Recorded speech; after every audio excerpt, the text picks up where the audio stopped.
There we are. Hey. Hello, folks. So we just literally spent the last minute talking to all of you. Technical error from the Techthusiasm guy. I thought we went live, but we didn't. So welcome, everybody. Tonight we're simulcasting on Techthusiasm and on Home Theater Gamer.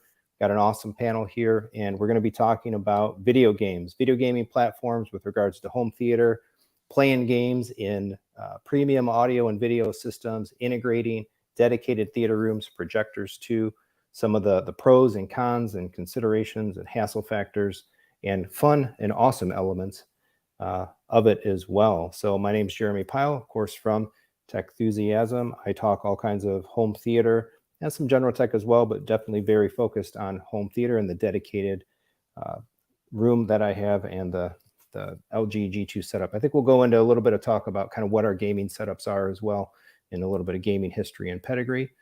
Brad, you want to add an intro and say hello? Yeah. If you're watching this on my channel, then you probably already know who I am. But if not, I have a channel called Home Theater Gamer, and we are basically, I want people to have a great audio experience regardless of their setup, regardless of how much it costs or how little it costs. And yeah, just kind of through doing tutorials and things like that. And I think everyone deserves to have a great audio and visual experience regardless. So I'm trying to, just educate and entertain and stuff like that. And I do want to highlight Justin's super chat right away. I think before the stream wasn't started at all, and he threw us a $5 super chat saying happy holidays. So Justin, thank you so much. Really appreciate it.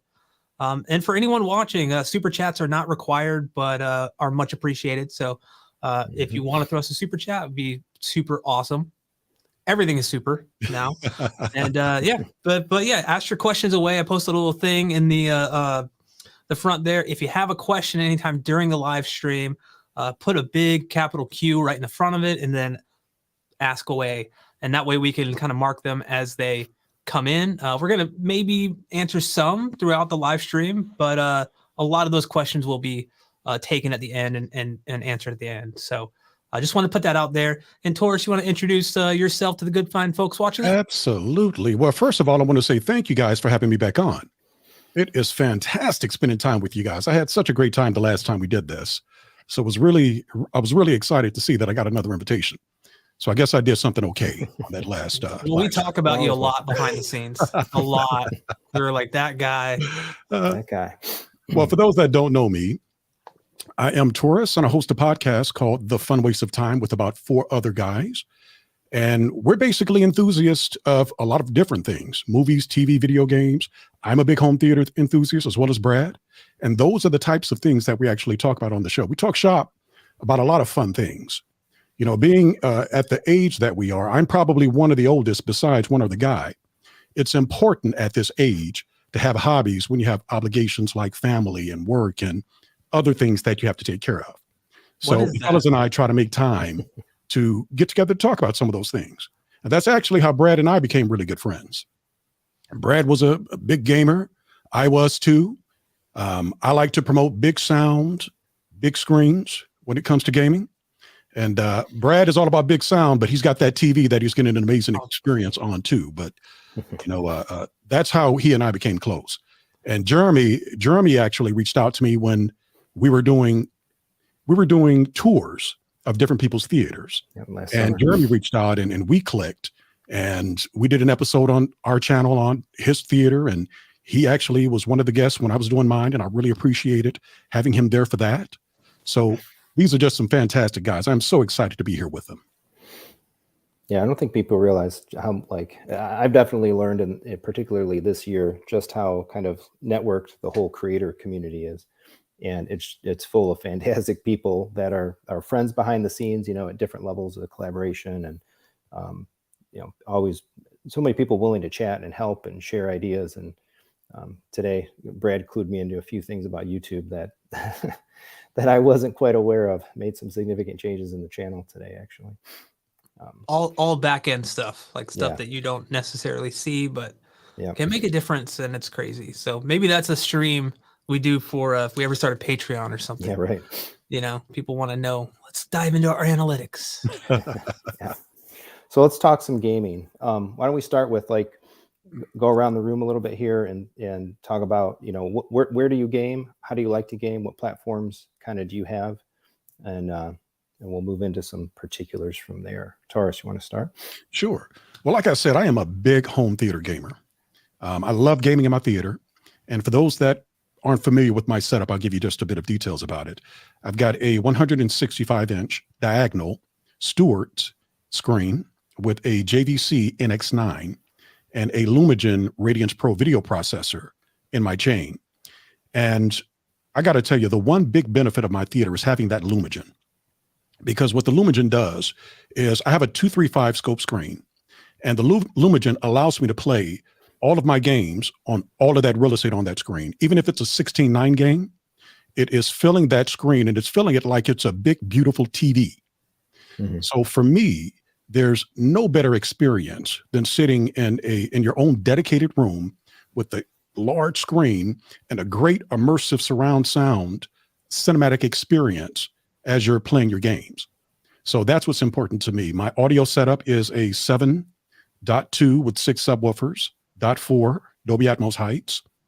And like I said, with games being capable of producing Dolby Atmos, and if they don't produce Dolby Atmos, the fact that you have a receiver that can upmix that content to Dolby, it really improves the sound imaging in the room when you're gaming. And I like to play a lot of different types of games. The great games to play in a theater are the ones that feel cinematic. Yeah. And I'm sure we're going to talk about those. The God of Wars, The Last of Us, Hellblade, Senua's Sacrifice.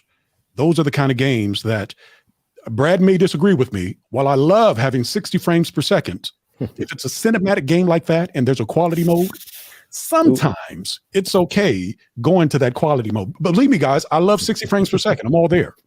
But some games, you really want to see how pretty it can be on consoles. Now, on PC, it's a whole different thing, right? Because I have all the different platforms: Xbox Series X, PlayStation 5, and PC. And I'm such an enthusiast when it comes to gaming.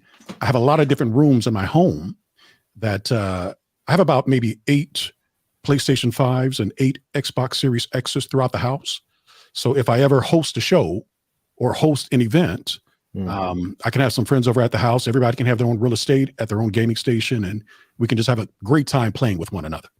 And that it doesn't really sound as perverted as it may have come out. I promise you. That takes me back to Wow. to like 2000 to 2006, 2000 range, where you know, we do the LAN parties. Yes. All of us, we'd all get together. Everybody would hike their TVs over in their consoles, and we'd, you know, massive sleepover, basically playing way into the night. We did that a lot. It was a good time. I'm not laughing at you, Jeremy. Alex Boyce said, "Now I know why I can't find this gen console. 8 PS5 and 8 Series X's." That's true. Did your light fall while you were talking, Taurus? It did. Yeah. I saw the light go whoop like that. Oh, I love live streams. Yeah, you got the market it happened corner. again. So if I excuse myself, that's what's going on, guys. Bear with me. Yeah, I see it. All right, Brad, tell us about your setup. Well, I mean, mine. After going after Taurus is like a tough thing to do, but you know what? I'm proud of what I have. So I game primarily on the consoles, but I do have the PC. So I have the PS5, Xbox Series X, the Nintendo Switch, which doesn't really get much time, and then the PC, which I mainly, if I'm going to game on the PC, I know it's sacrilege, but I typically don't like moving my stuff from the office here into the theater. I just have the one computer right now, and so I'm gaming. Those are my consoles, and then I have an LG C1 77-inch OLED, professionally calibrated, all that stuff. By professionally, I mean I did it, but I'm far enthusiast calibrated, I guess you could say.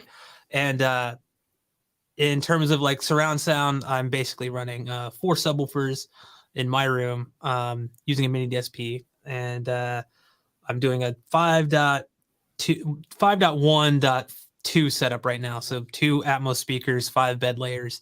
But on the horizon, hopefully, is an upgrade to the AVR. So I'll be running at least, well, I don't want to say at least, I'll be running 4 ceiling speakers or height speakers, and then potentially 7 bed channels, but the room's kind of small. So I don't know if I want to try to, finagle those 2 rear channels in that size of a room, considering I'm already pretty far back pretty, basically basically almost as far back as I can go in the room, with having the near field subs right behind the seats. So, that's And Jeremy, what tell the fine people what you got going on? Yeah, so for gaming, I'm very much a fickle soul. As much as I change my favorite platforms and flip stuff around so much, it's probably my wife jokes at me all the time because we've been married 20 plus years now, but I change my mind on everything else in life except that.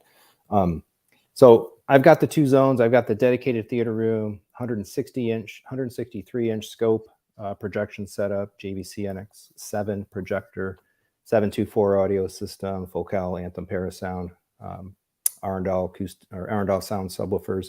And I also have my living room zone. So I've got an 83-inch LG G2 in there. It's only a 2.2 audio, so no surround sound, but it's based on the same Focal Parasound Anthem and some Triad subwoofers as well. And so I flitter back and forth. Sometimes I find my preference to game in the theater. I did a lot of Destiny 2, a lot of Red Dead Redemption 2, and certain games over the time that I've had it in the theater room. But more often than not, I find myself actually in the living room, in the family space, and gaming a little bit more with my son, who's now kind of coming into an age of playing like some more same screen co-op stuff together. And I had everything. I had up until just recently, had all the platforms. I had the PS5, I had the Series X, 3090 Ti gaming PC, and a Switch, but I've kind of downsized them a little bit recently and made the decision that I'm going to go a little more dedicated into PC, particularly with Sony opening up the floodgates and dropping all the awesome exclusive titles over there on Steam and such.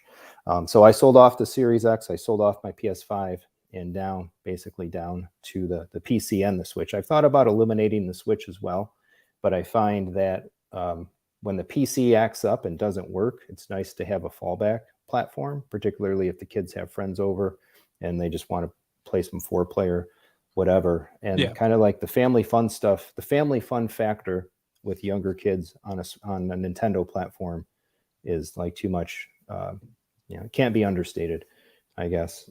So absolutely.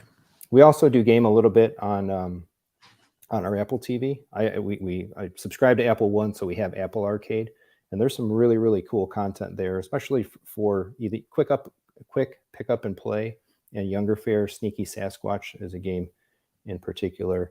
And then quite honestly though, like the last most of this year, I've probably gamed more on mobile than I have on anything else. I played Diablo Immortal for a little while, and I'm buying credits, microtransactions on Marble Snap like every other week. I gotta go, guys. I'll see you later. Cards, so. Yeah. I think you need to turn in your gamer card, Jeremy. I know it. My wife's no, there's no. Why do we have a $100 charge from Apple every 2 weeks? It's like, well, because I need the card with the swirly. Oh my goodness. That's awesome, though. Yeah. So a little bit of everything, but I've definitely focused my attention towards PC, but it's not always the easiest path. Yeah, as we've seen lately, if anybody watching has just kind of followed game releases in the past, few months or even the past year or so, stuff being released on PC, like the Callisto Protocol, is pretty much unplayable right out of the gate. It needs a few patches to really be playable at all. And we're seeing that on consoles, but you'd think with the brute force power of a PC, like even people with 4090s, which costs, 2 to 3, or I don't want to say 2, 3 times the price of a console, if not more, then they're having problems with it, even at, they're doing like 1440 or something. Yeah, like, man, it's so hard to recommend people kind of like, I love PC gaming, but it's also not as like accessible and pick up and play as a console is. If you're just starting out gaming per se, yeah, PC is not where you want to start. For sure. Yep. You definitely want to start with consoles, or like Jeremy has been playing lately, maybe mobile. And once you get a little more experience with that, then break into PC, because there's so much to learn. I remember now, like I started gaming when I was probably about 33 or 34. My wife was into it and she got me into it. And I started out playing consoles, and then I started to move over to PC. And as I was learning how to play on PC, man, there was so much that was just going over my head. It was really hard to keep up with everything that you needed to know while PC gaming. But I will say, once you get the hang of it, once I got the hang of it, absolutely loved playing on PC. Mostly because of the cost of games. Games are so much less expensive on PC than they're on console, or at least they were during the Xbox 360, PlayStation 3 era, and the One and Xbox One and the PlayStation 4 era. But yeah, it's amazing how challenging PC can be getting started in the hobby. Well, especially for those on a budget. And I know like we're not even haven't even really dived into this stuff yet, but the thing I always kind of associate it to is, you know, some people like cars, right? And some people like, you know, modifying their cars or you know, like doing all this stuff to them to make them more performant, and it's cool and they're into it. And like PCs are in that way, but also like once you get into a game, if you're on a budget, you're typically going to have to like reduce some settings and stuff to get it at a playable frame rate, in my opinion. Yep. Especially if you're trying to go for like higher resolution or at least hit 60 frames per second. Sometimes you have to make some compromises, and a lot of people don't want to go in and do that. And not everyone, and that's okay. Like not everyone is that, you know, it has that mindset. Like me, what I've found is if I game more on console, because on PC, I spend so much time tweaking settings before I actually play the game, to the point where it's like sometimes 2 to 3 hours where I don't even play the game. Yeah. Right. It's easy. It's easy to just lose track of time. It's like, well, what if I okay, well now I did this. What if I overclock my video card a little bit, you know, a little bit more, see if I can push it. And so sometimes I can get in the way of myself enjoying something. And it's not for everyone. Anyway, sorry. No, it's good. So let's stick on the PC for a little while. I think one of the saving graces of that, or the way that I approach kind of PC gaming, and it's almost the antithesis of what we were talking about just a couple of weeks ago in our last stream. Kind of my thesis or my take on serving media in my home theater was, I don't want physical media. I don't want to rip discs. I don't want to deal with the time, the complexity, the effort of this stuff. I just want a Kaleidescape. But on the gaming side of thing, I'm like, oh no, I'll go ahead and build the custom PC and I'll manage it and I'll do the things that I need to do for the platform. But the dichotomy there, I guess that's the right word, is right. You spend a lot of money on the home theater side, buy a Kaleidescape, you get ultimate fidelity and you get convenience. But there's nothing in the gaming realm that allows you to do that. You can buy performance by going the PC route, but you can't buy simplicity with performance. The way to get simplicity is with a console, and you have to trade off fidelity. And for me, like I have a really hard time trading off fidelity. And I think these consoles are great, but I swear every time I've ever done an A/B comparison of, you know, a fully maxed out game, I can't I can't overstate enough how much just the PC pulls ahead. Even just this last week, my son and we started Lego Marvel Superheroes, older Lego game. But man, you fire that up on PC, 120 FPS, it's maxed out. Yeah. You can't, it's hard to go back. Yeah. Oh yeah.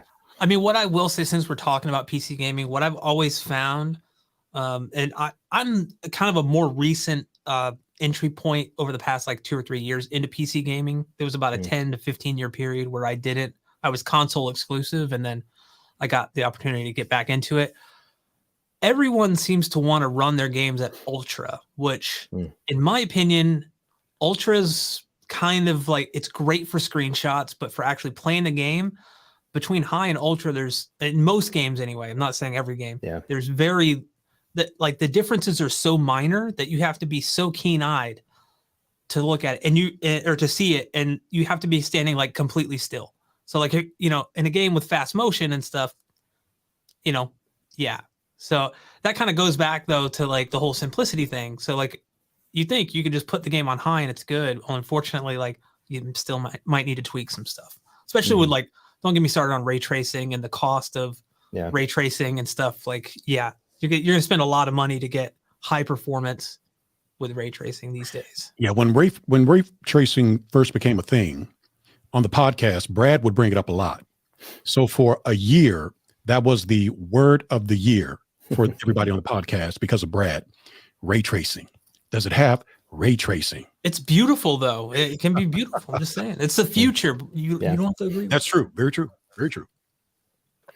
I think one of the other things that I do and that I would recommend if you're able to do it, right? A lot of people, it's an expensive platform. I mean, flat out, a high-end gaming PC is a $4,000 endeavor. You know, if you want to build with a 4090 and a top-end SKU CPU and all the other stuff that goes along with it. So, you know, that alone is expensive, but I'm lucky that I'm able to treat my gaming PC as a gaming PC, and I do nothing else on it. It's connected to the, to the living room, to the theater zone.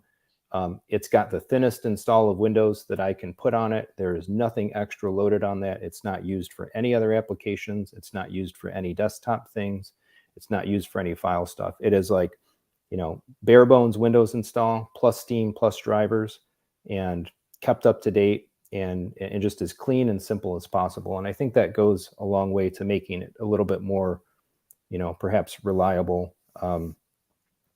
Not using it for other things, installing programs and uninstalling programs. It's just a gaming computer. How much storage do you have on it, Jeremy? I've got a, was it a one terabyte SSD in there, or 2 terabyte? I think 2 terabyte SSD, PCI Gen 4. Nice.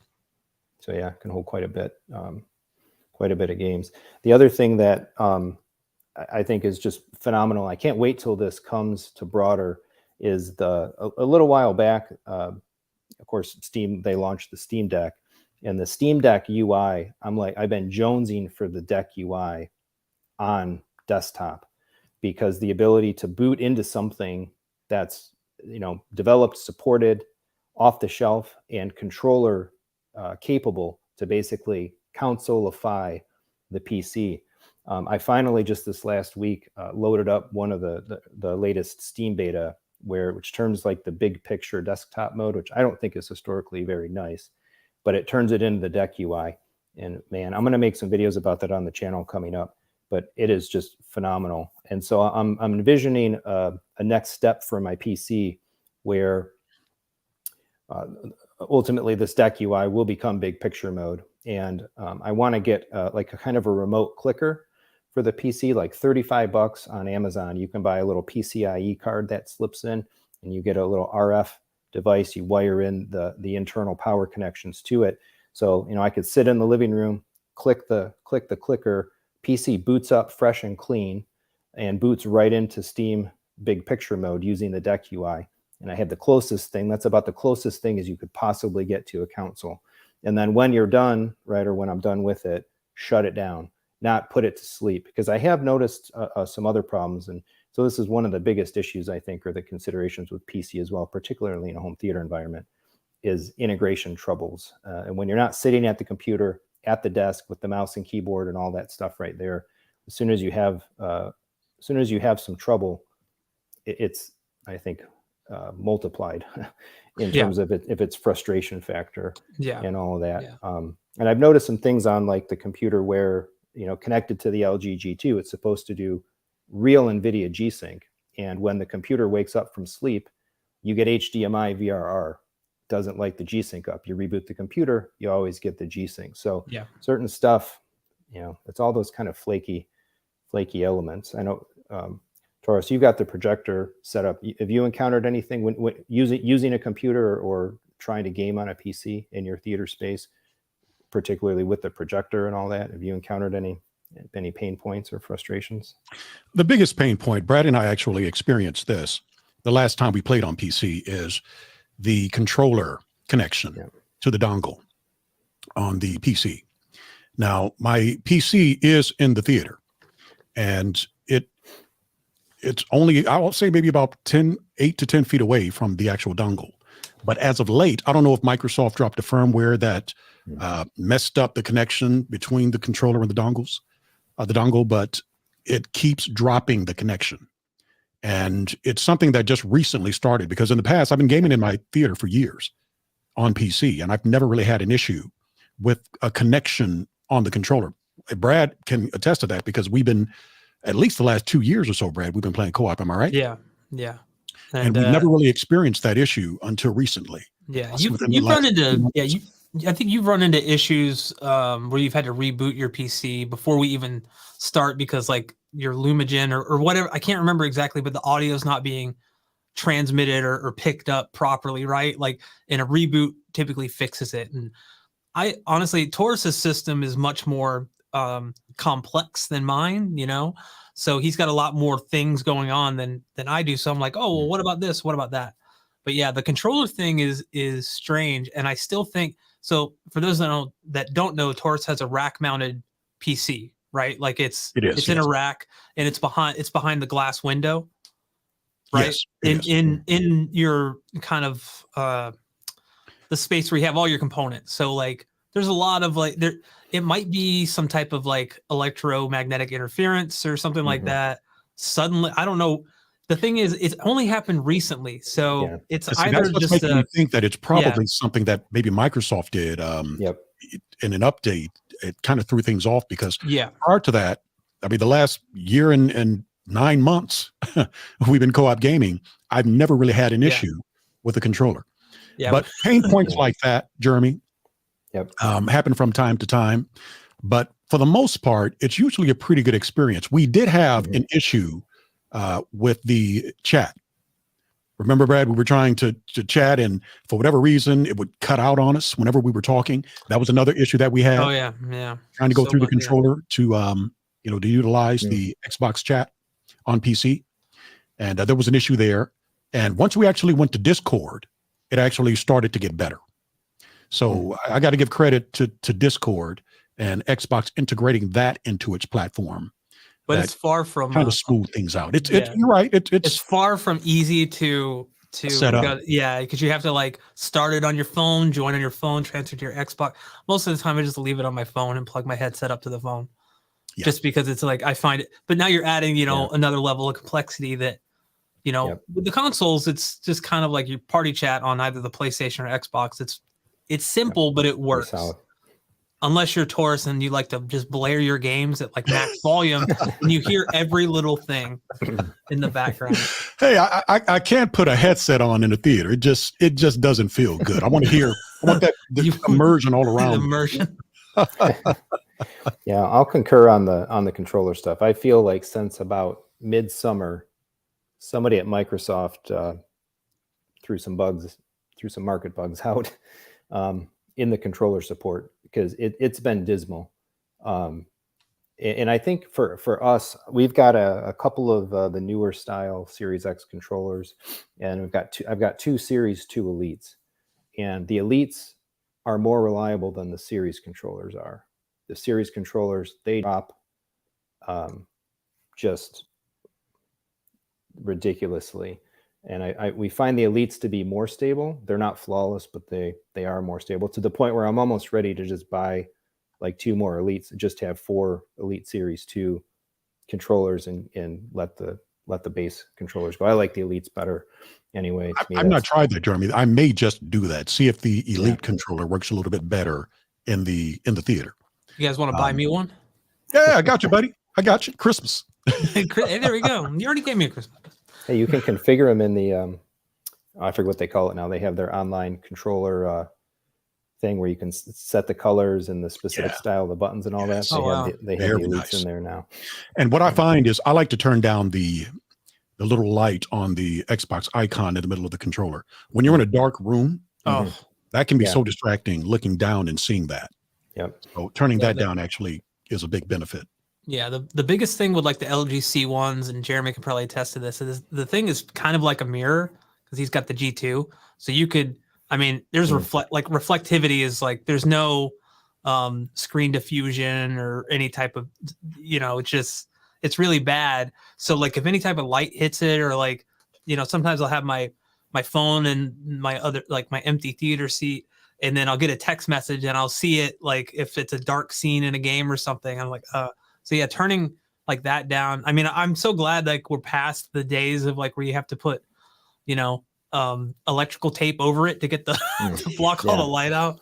I actually have a couple hard drives in my entertainment stand that I've had to do that too, because they have LED lights that blink and they just bother me. Anyway, it's probably worth pointing out too that, you know, this whole time we're kind of talking about PC gaming with controllers, without fully recognizing that. So as a dedicated PC gamer, like PC platform first gamer, like I never mouse and keyboard.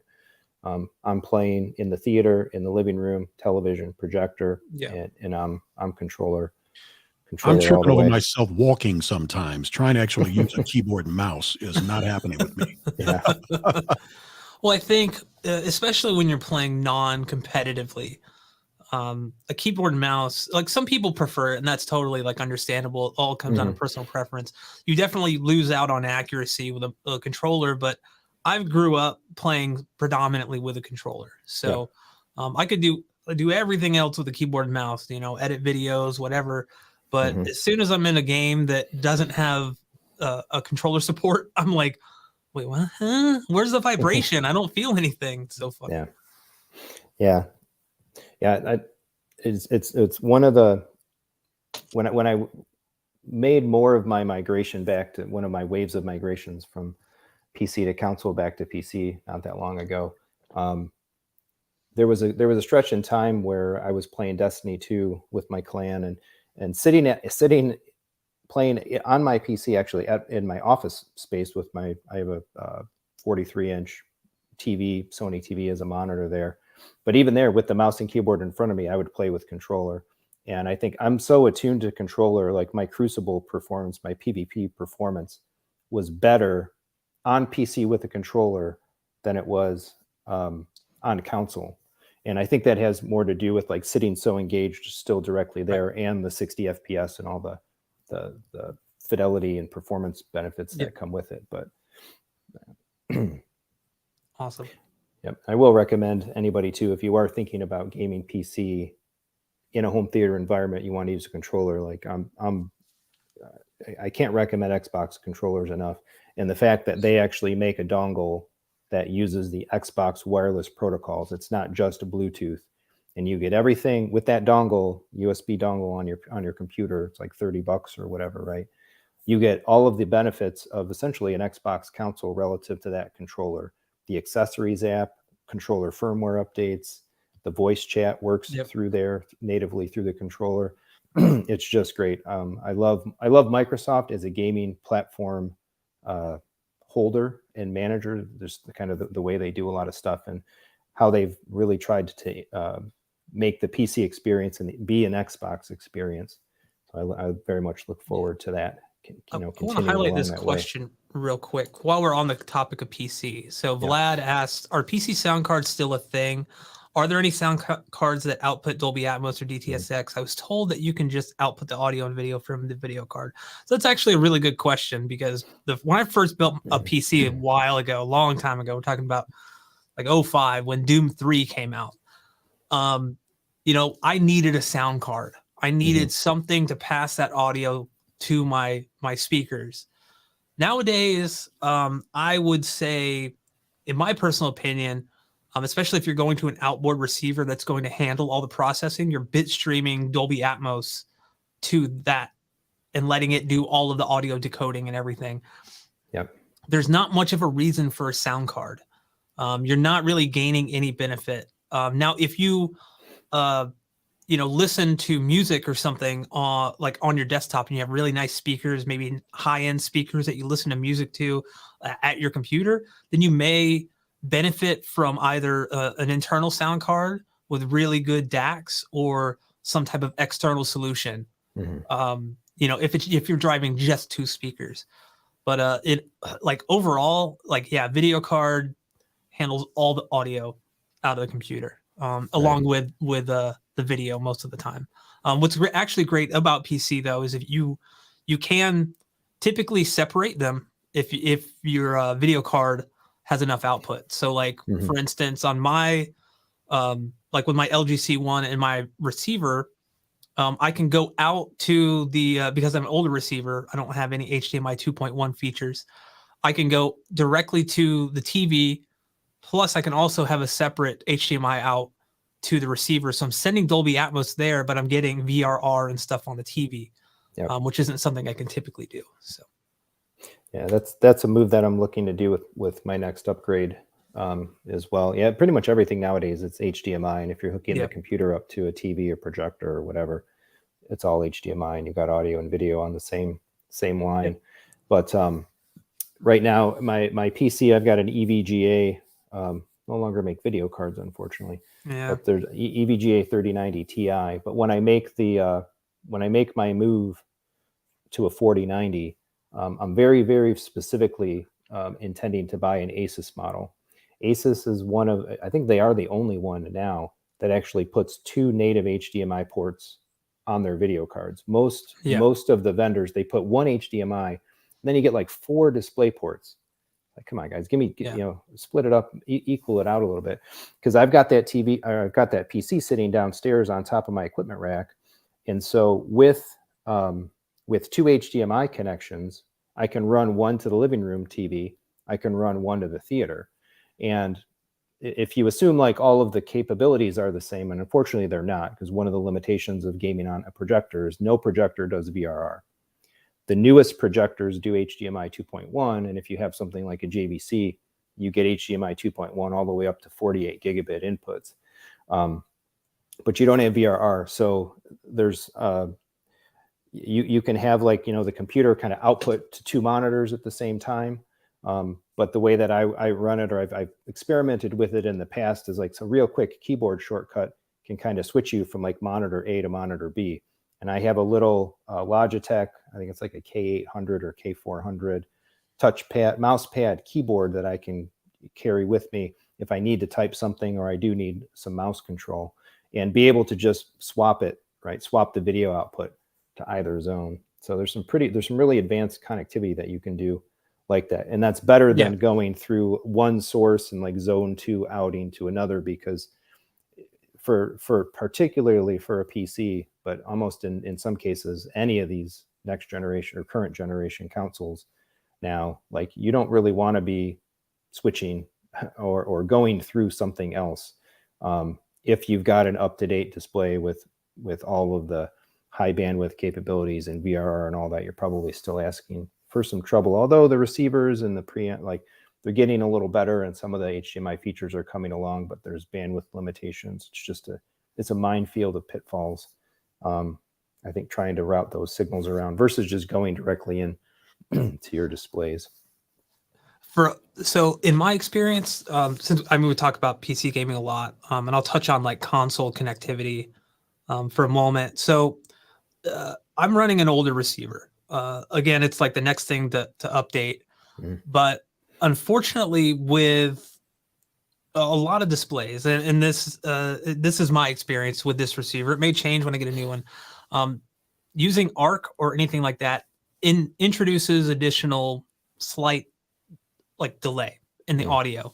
So it's for someone like I'm very particular, and I can notice it even if we're talking about 20 or 30 milliseconds. It's to the point where like I have trouble playing games and enjoying them because of that. So most of the time these days, I'm going right to the receiver, negating those HDMI 2.1 features just so I don't have to deal with audio delay.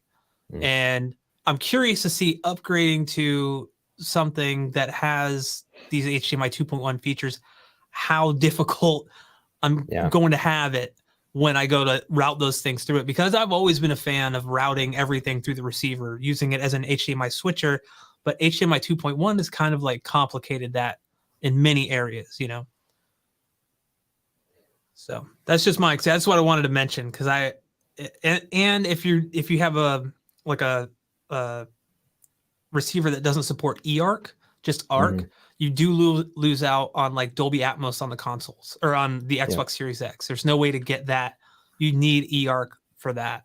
And unfortunately, I don't know, like Dolby Atmos still isn't widely adopted in games. And as Taurus was saying earlier, upmixing does a really good job. But if a game natively supports Dolby Atmos, I really want to like play it in Dolby Atmos. You know, like High on Life is one of those games that natively supports Dolby Atmos, and it's super cool because there's a lot of height stuff in that game, so you could actually hear things above you and below you, depending on where you are. No, it's really cool. It's really cool. Callisto Protocol is another one that has really cool Dolby Atmos.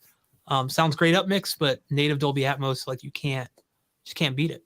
I'll tell you one game that has some of the best Atmos I think I've ever heard, and that's Hellblade: Cinema Sacrifice.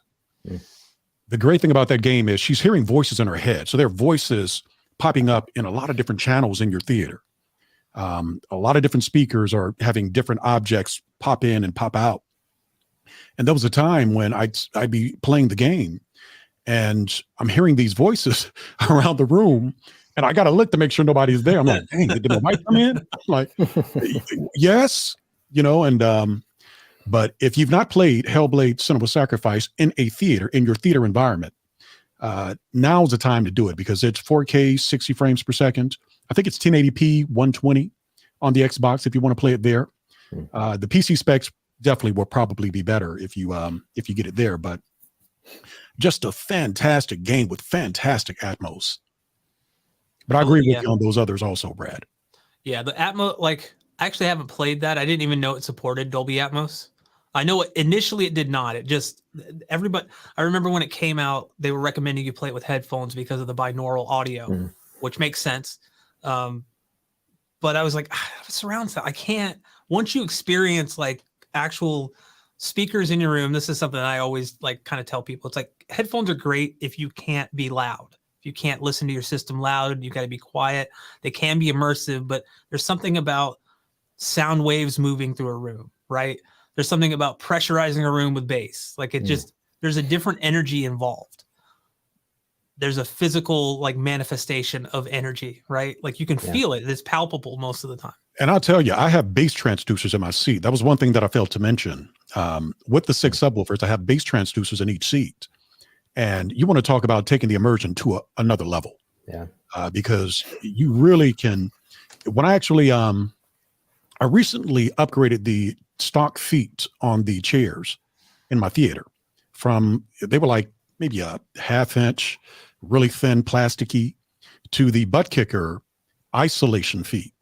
And those isolation feet are like an inch long and an inch thick on all sides. So it's like 2 inches thick, and just took the immersion to another level. Just so clean. The bass is so clean. The tactile feel that I'm getting is complementing what's going on with the rest of the speakers in the room.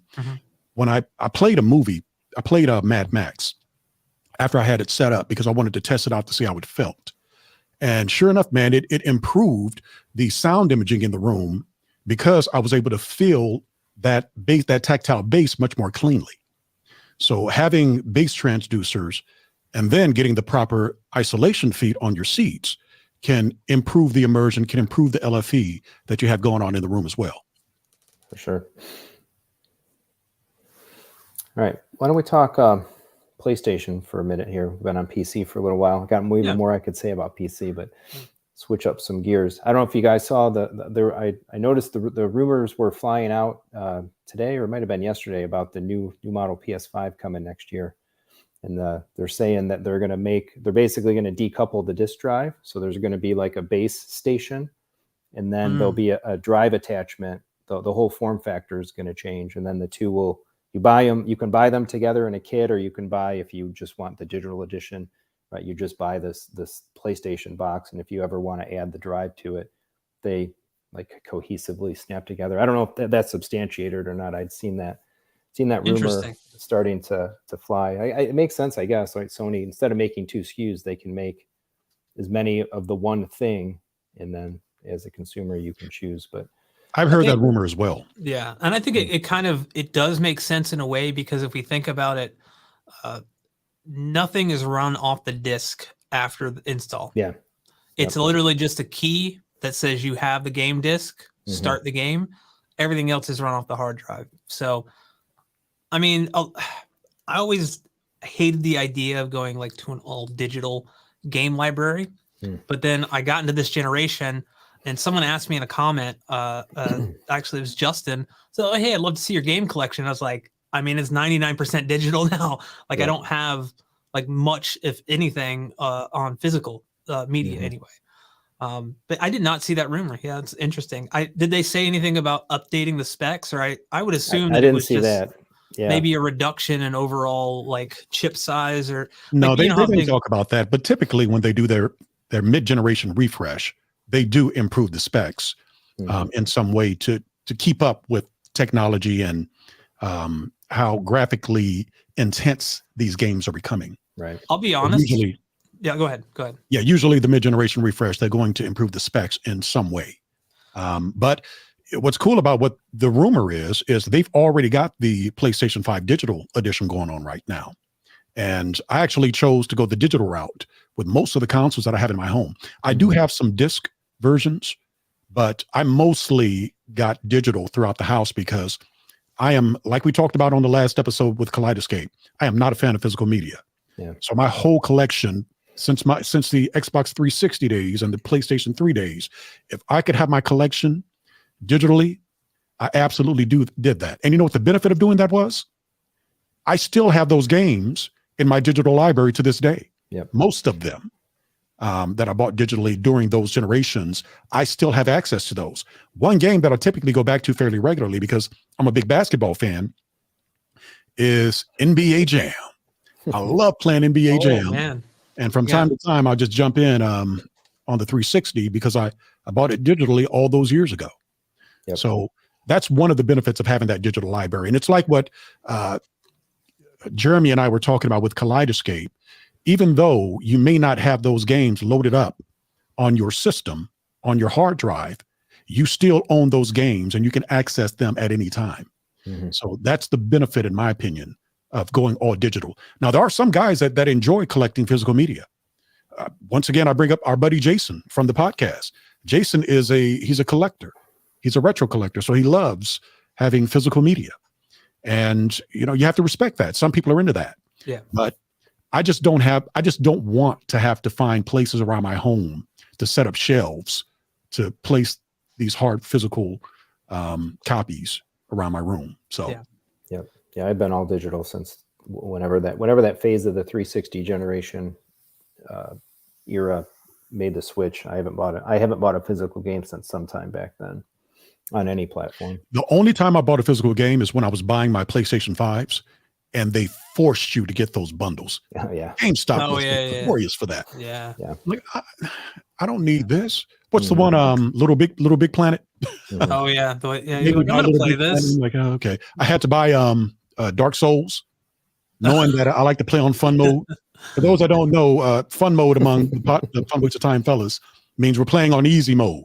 Yeah. So I mostly like to play on easy mode because I'm an old guy. I don't have time to try to kill myself learning how to do these moves and get through certain bosses. That's a light way to put it. It's not that you don't have the time, you don't have the dexterity and the hand-eye coordination anymore and neither do I. I don't play those games either.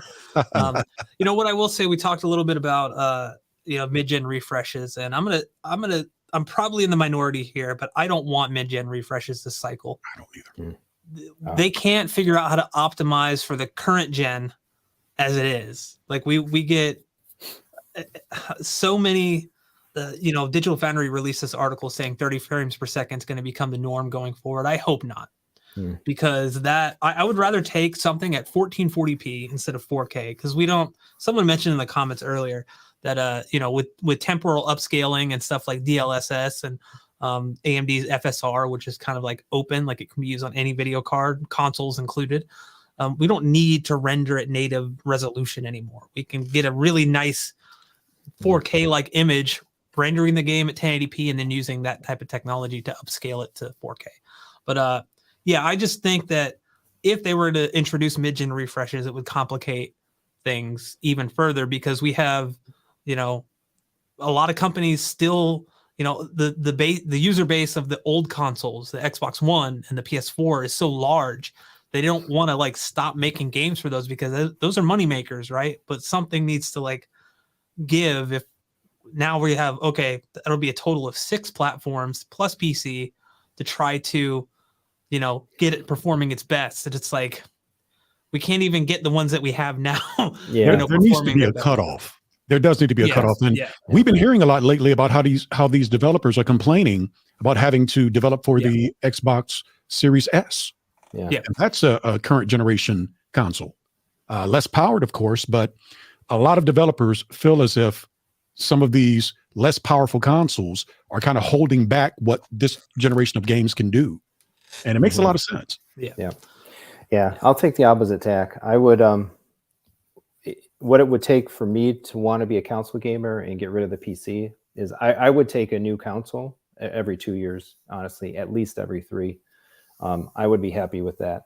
If I was Phil Spencer, I would figure out a way to design and manufacture a progressively upgraded platform that I could put a new box out every 2 years and guarantee compatibility of games for at least 3 generations. That'd be 6 years, and make it like just deterministic like that, right? We get iPhones every single year. We get iPads every other year. Like it kills me that like the gaming console is the device that's like on the 7-year cycle, and just I would also be inclined to say too that my opinions on this might not be super popular, but like I would take $1,000 Xbox, right? Make me $1,000 Xbox, make me $1,000 PlayStation 5, load that thing up with as much horsepower as possible so it can deliver native 4K and hit 120 in it, an integrated targetable form factor and all that. And I would happily exit PC to come back to the simplicity of a console. I selfishly would not like that, Jeremy. Yeah. And I'll tell you why, because I have to, if I want to stock my house with the way that I have it stocked right now with consoles, thousands of dollars per console. Yeah. My wife is never going to sign off on that. I had a hard time getting her to sign off on the 16 that we currently have between the Series X and the PS5. It's the second flex Taurus has had in this live stream. Well, I'm just being honest. One thing this is a really big hobby for me. And one thing that I really like to do and want to do more of is invite friends over to the house and have poker night. Like Jeremy said, LAN parties. So in order to do that, you have to have enough consoles to be able to facilitate that. Yeah, and that was the reason I did it. Now I have all of the consoles. I just need to make some friends because I really don't have very many friends here in San Antonio right now. Well, especially with the whole pandemic thing, it was kind of put a damper on anything for a couple of years. That slowed it down quite a bit. Absolutely. Yeah. But I mean, in terms of like the PlayStation, I really, so that was the first console that I bought. Like this past generation was the first time in a long time that I haven't been like, I want to have those consoles day one. I didn't see a need. I had a PC. It was decent enough at the time that I was like, there's nothing out on these that I want to play that requires me to run out and get this. It would be more like kind of like a bragging thing, right? But I don't know, about 6 or 7 months, came around and I was like, oh, Ratchet and Clank's coming out. I want this. I want to be able to play it. And so PS5 was the first console that I got. I still don't regret it. Like I love just gaming. So I like having like everything like that I can afford at my disposal, right? Like PC, consoles, I'm covered. I'm kind of platform agnostic. I mean, both, like all platforms have their pros and cons, which is kind of like why we did this stream. Yep. But like with the PS5, I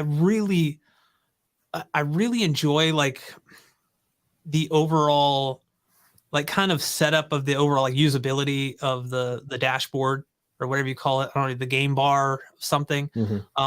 I've long been against what Microsoft is doing with their dashboard, how they keep updating it, but now it's just more cluttered than ever. And when they release a new update, I can't find things that I have. It's just, I'm like, I'm one of those few people that missed the blade design from the Xbox 360 days. Like when it first came out, they had that blade that just, you can just go over and find everything. But I really enjoy like just the overall, like I initially loved the design of the PS5 because it was just so different, right? It was like curvy and stuff, but I'm only realizing now as I'm moving my PlayStation over here to capture footage, I don't like it. I don't like the design anymore because it. So like I was telling Taurus this with the with the PS5, to sit it up vertically. Which, by the way, the stand is awful. The actual included stand, if you're gonna put it horizontally, which in an entertainment center you kind of have to, unless you want to put it like behind the TV or whatnot. It doesn't really like to stay in place if you have to move the console out to like plug something in or whatever. But then to like actually put it vertically, you have to take the screw out from the bottom and screw it in. And it's like, I keep having to do this over and over again. If I'm, taking it from there and moving it over here to capture footage. Now, obviously that's kind of like not something most people are going to have an issue with, because not most people are going to be capturing their footage like that for like a YouTube video and then bringing it back to the theater. But it's something like I wanted to mention because I like the overall like aesthetic of it somewhat, but the usability of it, like moving it, not so much. Like the stand in particular, like if they were to rework it for like this new rumored thing that you're talking about, I would love to see a way to like use that screw on the bottom or on the back or something of the stand, just so it's secure. So when you go to move it, it doesn't slide off the stand. Yeah. It's like, but like, just overall, like, I mean, usability and stuff, I do find it a bit easier to navigate through the menus and everything. In terms of like graphical performance and fidelity, I don't like partake in the whole console war thing. If something does look better on the Xbox, I'll just play it over there. But like occasionally, there'll be a game that'll just look a bit sharper, more detailed on the Xbox versus the PlayStation, just because on paper, the Xbox is slightly more powerful, right? But most of the time, like, it doesn't really, like, it's not going to matter a whole lot that people want you to believe, right? So, I will say that I have this recurring issue with the PlayStation, where, because I have kind of I guess it's a launch console, where the LAN port is slightly too big. And Taurus, I was actually talking to him about this, because if I'm like, it just does not like certain cables and certain RJ45 Ethernet connectors. So like some of them will work great. Other times I just get constant disconnect errors, or like they just won't connect at all. Like it'll say I'm connected, but then it'll say LAN cable disconnected, LAN cable reconnected. So like I have, that's like one of the biggest things where it's out of warranty now. So Sony wanted like $200 to fix it, and I'd have to cover shipping. I'm like, well, I could buy a new PlayStation 5 for. Yeah. I never heard Brad use so many expletives in a conversation. Oh my goodness. Yeah. For people that don't know, that watch this, that think you get the PG version of me here. It was I was upset for you, buddy. I was like, oh my gosh, are you kidding me? I was like, well, I'm just going to use Wi-Fi. And then I ended up having like a Cat 7 cable laying around, and I was like, let me try that. And then I plugged it in and it worked. So, but now I'm like hesitant and almost like I have anxiety moving it, because I'm like, what if I can't get it to work again? So, but yeah, I mean, on that, like on that front, everything is, I mean, if we talk about like overall like connectivity and all that stuff, I mean, the Xbox is like almost identical in a lot of the aspects, save for the LAN port issue. Like either one, like I don't have an issue with HDMI or whatever. So, both have the similar HDR setup stuff. They both support HDR system level calibrations, which is great. Unfortunately, most games don't support the HDR system level calibration, so it's a wash. And we can talk about HDR later, but I'm disappointed in HDR's current implementation across most games, because it just requires so much effort to get right. It can be very problematic. Yeah. For the length of time that I was able to pick up a PS5 at launch and used it off and on up until a few months ago when I did let mine go. I think I really had too many troubles with mine. I will concur that I think the industrial design or the packaging design of this generation of consoles leaves a lot to be desired. They I don't know what they were smoking when they put that PlayStation 5 thing together. what kind of bar they might have been out at that night. But and then like the Xbox, they go and make a 6-inch tall. What's the geometric shape? Whatever, you know. Yeah, I mean, you want to put that thing behind something, and it's got a 6-foot square footprint. You can't tuck it. You know, you can't tuck these consoles away in places, and if you have them out, they don't look like premium pieces of video gear. That is very true. The one thing I can say about the Xbox, though, compared to the PlayStation 5, is because of that blocky, large design, I've never had an issue with heating on my Xbox console. Mm-hmm. On my PlayStation, there were times, particularly when I first got it, where it would cut out because it would overheat a little bit because it would, you know, it's confined to a fairly small form factor. But I haven't had that issue in quite a while. I think they did something in a firmware where they were able to make it more efficient. But I never had that problem with the Xbox because of how much space there is within that block that they created for air to flow. Mm-hmm. But I'm right there with you. Design this generation, they didn't really, in my opinion, do a great job with their designing of the form factor for these consoles, because they don't really look all that great under your televisions, like you said. Yeah. And even in a rack, that Xbox is taking up like 3U on my rack. Yeah. You know what I mean? So it's hard to put any additional new equipment in there because that particular piece is taking up so much space. It's almost like having an Emotiva amplifier in there, an XPA 5 or 7 or something, as large as it is. Yeah. Yeah. It's only that deep into the rack, but because the footprint is just, the footprint is not conducive. I wanted to highlight this comment because that's very true. You older consoles, you didn't want to tuck away because you need that disc tray, whereas that's not really much of an issue anymore. You know, you ever try playing a digital game on a Sega CD? It's not possible. I think Sony's done a good job with the OS. I do agree. Yeah. It shipped a little lackluster, particularly in the game library management areas. But since then, they've added folders and better filtering and some customization. That's an area, the My Games and Apps section of the Xbox OS has been a place that I've always really liked, just how much control and customization and on all that they put in there. And I think Sony lacked a little bit in the PlayStation OS, at least out of the gate, but now I think they're in a pretty good place with the operating system now. Yeah, when they launched out of the gate, there were a lot of issues with, on the Sony side, there was a lot of issues with 4K 120. People didn't know how it all worked, and there was no documentation out there that said, hey, you need to have this and this activated in the system menu. Because I remember I made a video about it when it first came out. A friend was nice enough to let me borrow his PlayStation 5 for a week to make videos about it. Mm-hmm. And I was like, this shouldn't be this complicated, right? And then I think I do also want to mention that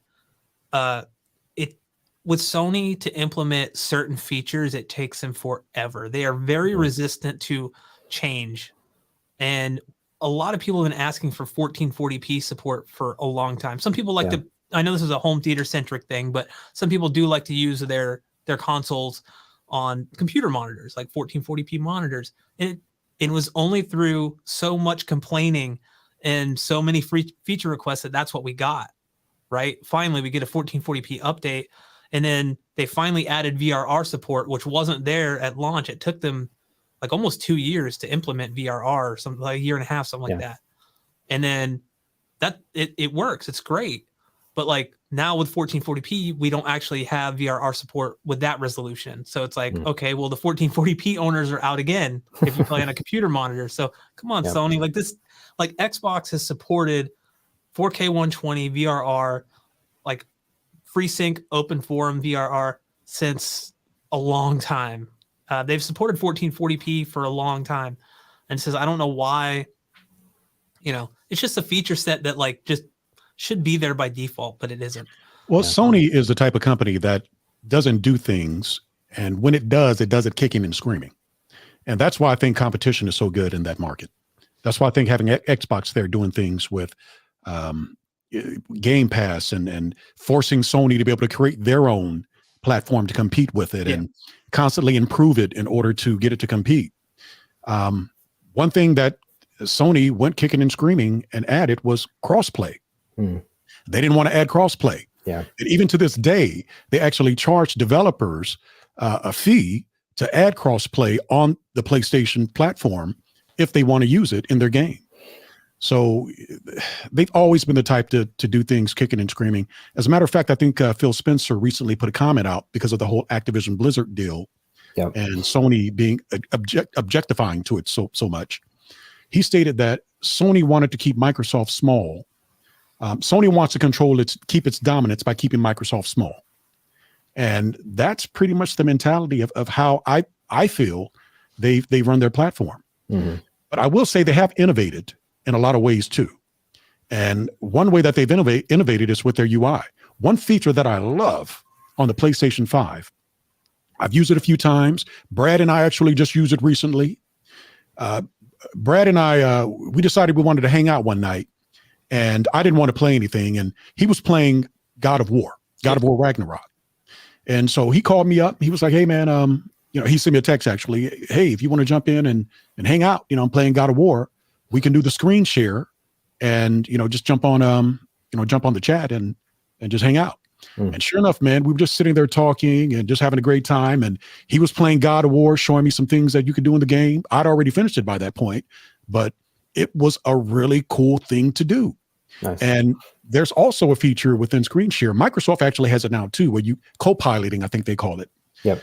But Sony allows for whoever you're sharing your screen with or you're co-oping with, per se, to take over the controller for you. So there are features like that I think they were really innovative with. The controller. Now, I've been an Xbox controller guy from the beginning. I love the asymmetrical design of the thumbsticks. That's my favorite style of controller. But I gotta say, that PlayStation 5 controller just feels good in my hands. And that haptic feedback is such an awesome feature. And it really helps with the immersion when you're sitting in your theater, you're playing something, you got the LFE going, the sound imaging is just freaking amazing. And then you're getting that feedback from the controller with the haptic feedback. It all adds to that immersion, to that cinematic experience of gaming. I'll agree with you on the controller 100%. I really like not just the haptic feedback, but the adaptive triggers. For certain games, it can really, I know it's probably mentioned a lot, but I had a ton of fun going through Astro's Playroom because it was like a showcase for the controller, right? It was also like very like family friendly and kid friendly. But I remember showing my wife the control because she's not much of a gamer, but like I was like, try this, and it was like you were like a spring or something, and the way they added the tension to the triggers, you actually feel like you're like pushing a spring down. And then when you release it, it kind of pops back up. I'm like, this is the coolest thing. And, a lot of games have started implementing that. And that can be, for some people, the reason to buy something on the PlayStation over another console is because they prefer the controller, they prefer the haptic feedback. And it's not that the Xbox controllers are bad or they're just not, they don't have that type of response. The immersion is much higher with a PlayStation controller. One game that I bought on both platforms, my favorite game this generation. You know what that is, Brad? Outriders. But I bought it on both platforms, on the Xbox platform, the Series X, and I also bought it on the PlayStation 5. I bought it because I wanted to support the developers, even though it was on Game Pass.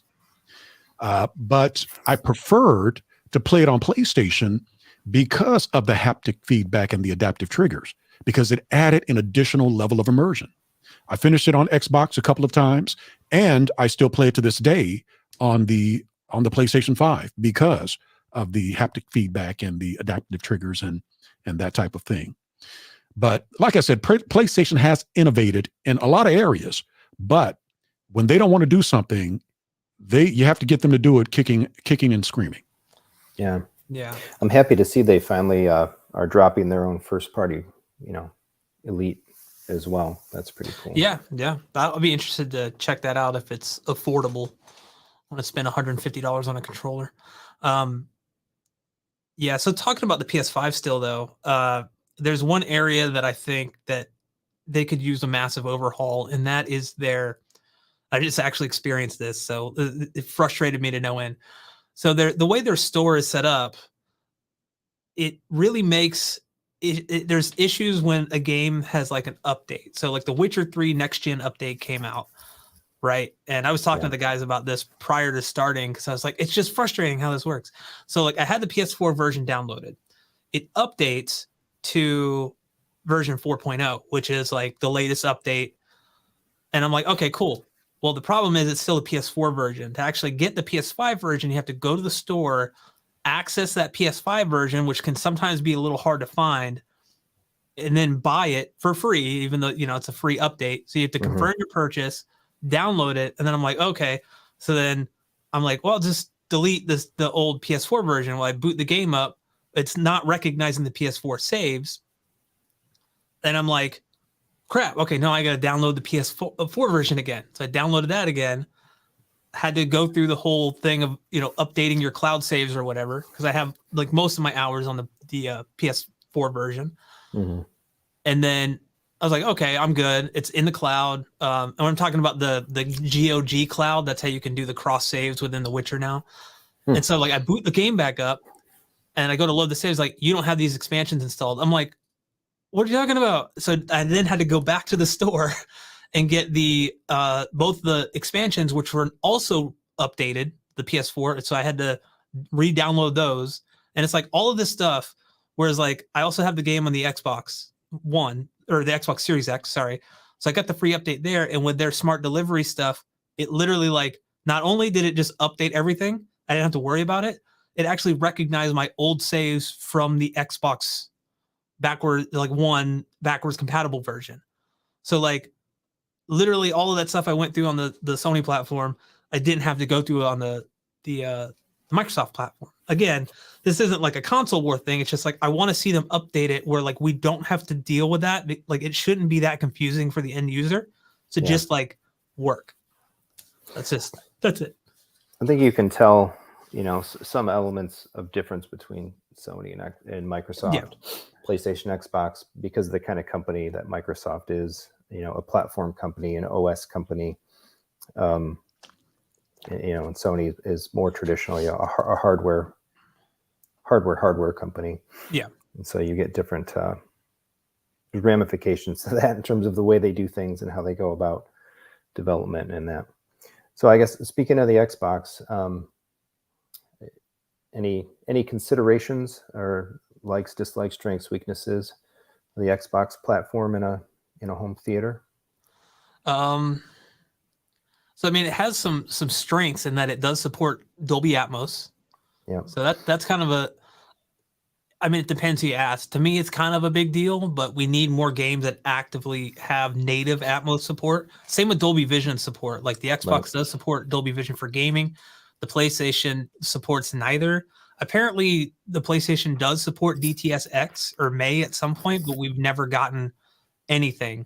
Sony seems to be really hardcore focused on pushing their own audio engine, spatial audio stuff for like headphones and TVs and stuff. I'm like, I want to see them like, go over into the home theater space with like home theater systems. But yeah, like that's, to me, I like having those features, even though like as of right now, only one game supports Dolby Vision. I know there may be some in the future, but that's like super cool. Dolby Atmos is super cool. Just like I said, the smart delivery system on the Xbox just makes it so much easier to update your games and make sure you actually get the right version. There have been times where I've downloaded the wrong version on the PlayStation. I'm like, wait, why am I only getting 30 frames per second? Or why is this so like blurry? Oh, wait, I downloaded the PS4 version by mistake. Luckily, that doesn't happen as much anymore, but it's still something that can happen to people. I know guys on the podcast when, on the Fun Waste of Time, when everybody first got consoles, we were trying to play the Division 2, and it was like, okay, one of them like was like, oh, they downloaded the wrong version. Well, how do they know I'm on the right version? Well, it'll say, this one, but it's actually this one. It's like, okay, it shouldn't be this difficult. Shouldn't be this complicated. Yeah. And then in terms of like, I really like how, I do like how both consoles have the ability to like update the firmware on your controllers, which I think is super cool. Like I don't know why, that just every time I get like a pop-up saying, oh, there's a controller update, I'm like, what? It's like I'm not getting anything new, which is it's like, okay, let's do this. I will say, even though this isn't an Xbox versus PlayStation show, I will say that I like the way that Xbox does their controller updates more than Sony. Sony, you actually have to plug it in to the to the system in order to update it.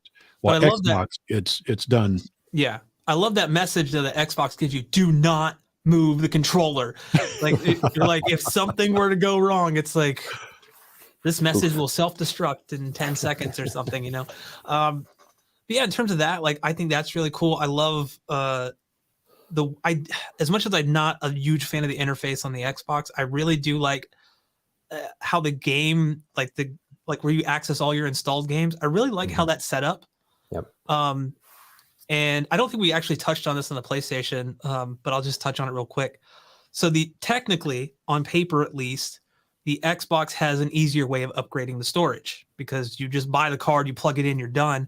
Right. The PS5, you actually have to open the bottom of the console. It's not hard, but you have to install the drive yourself, and some people aren't comfortable with that. But what's great is you have a lot more flexibility on the type of drives that you can get as long as they meet the requirements.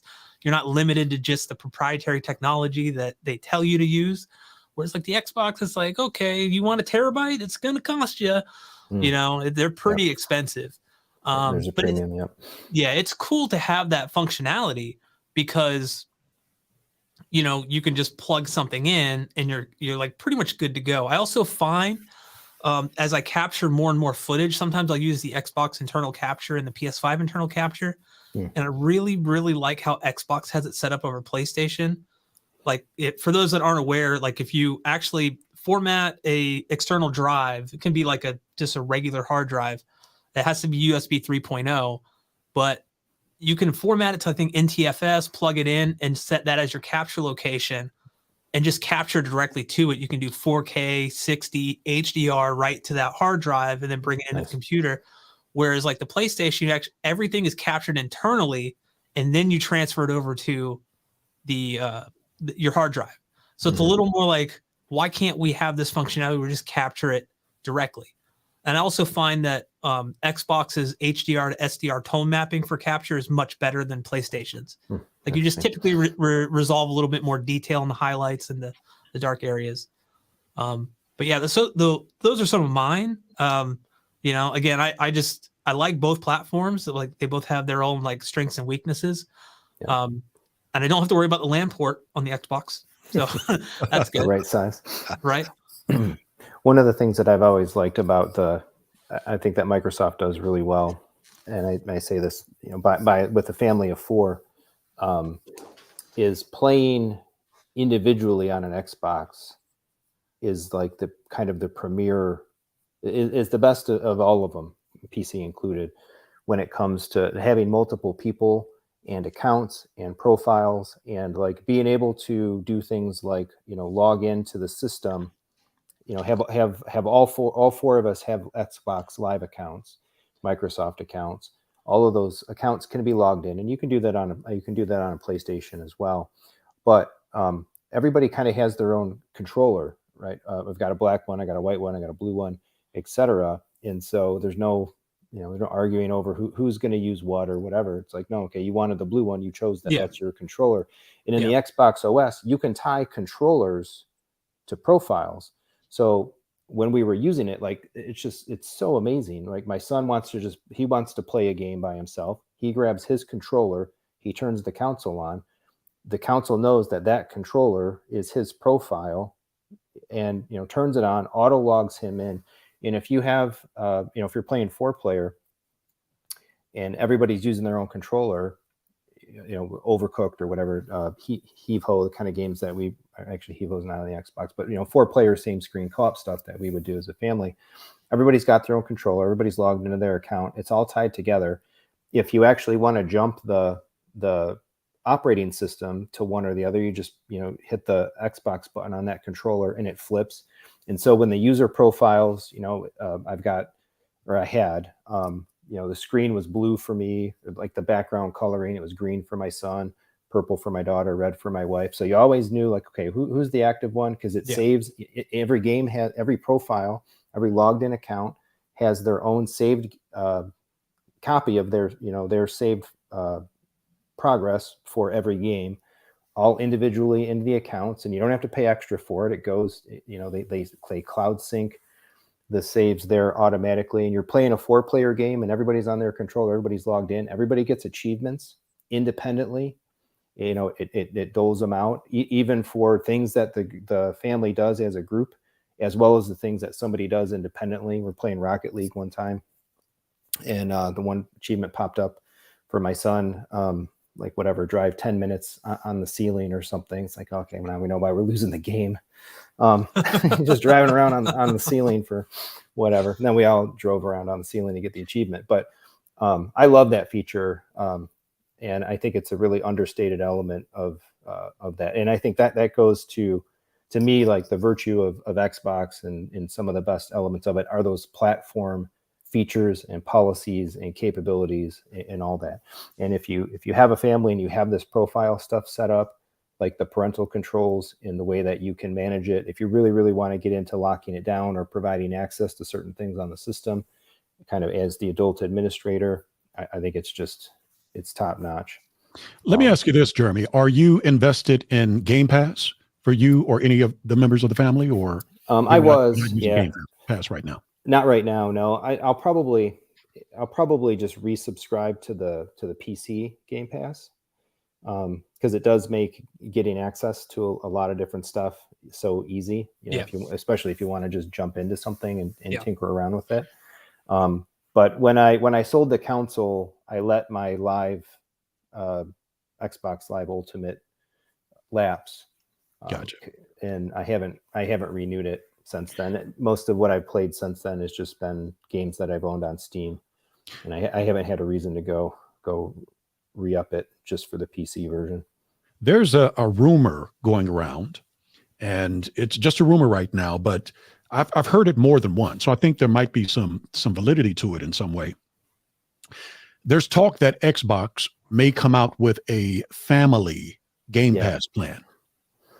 And I think for situations like you, where all members of the family are playing and having a great time gaming together, that would be the perfect platform for you guys to invest in, so that everybody can have something to play without you having to come out of pocket every time you want to play something with the family. Yep. Hopefully they come out with that sometime soon. But right now it's just a rumor, but I think there's some validity to it. I think that's something they probably will do. It just makes sense. Yeah. Even without that, for the way that we used it with the Series X, I had one console. I was a mini Taurus there for a bit. I did have 2 Xboxes. Oh no, only a quarter. You don't want to be on that same level, bro. Trust me. But I don't even want to be on that level now.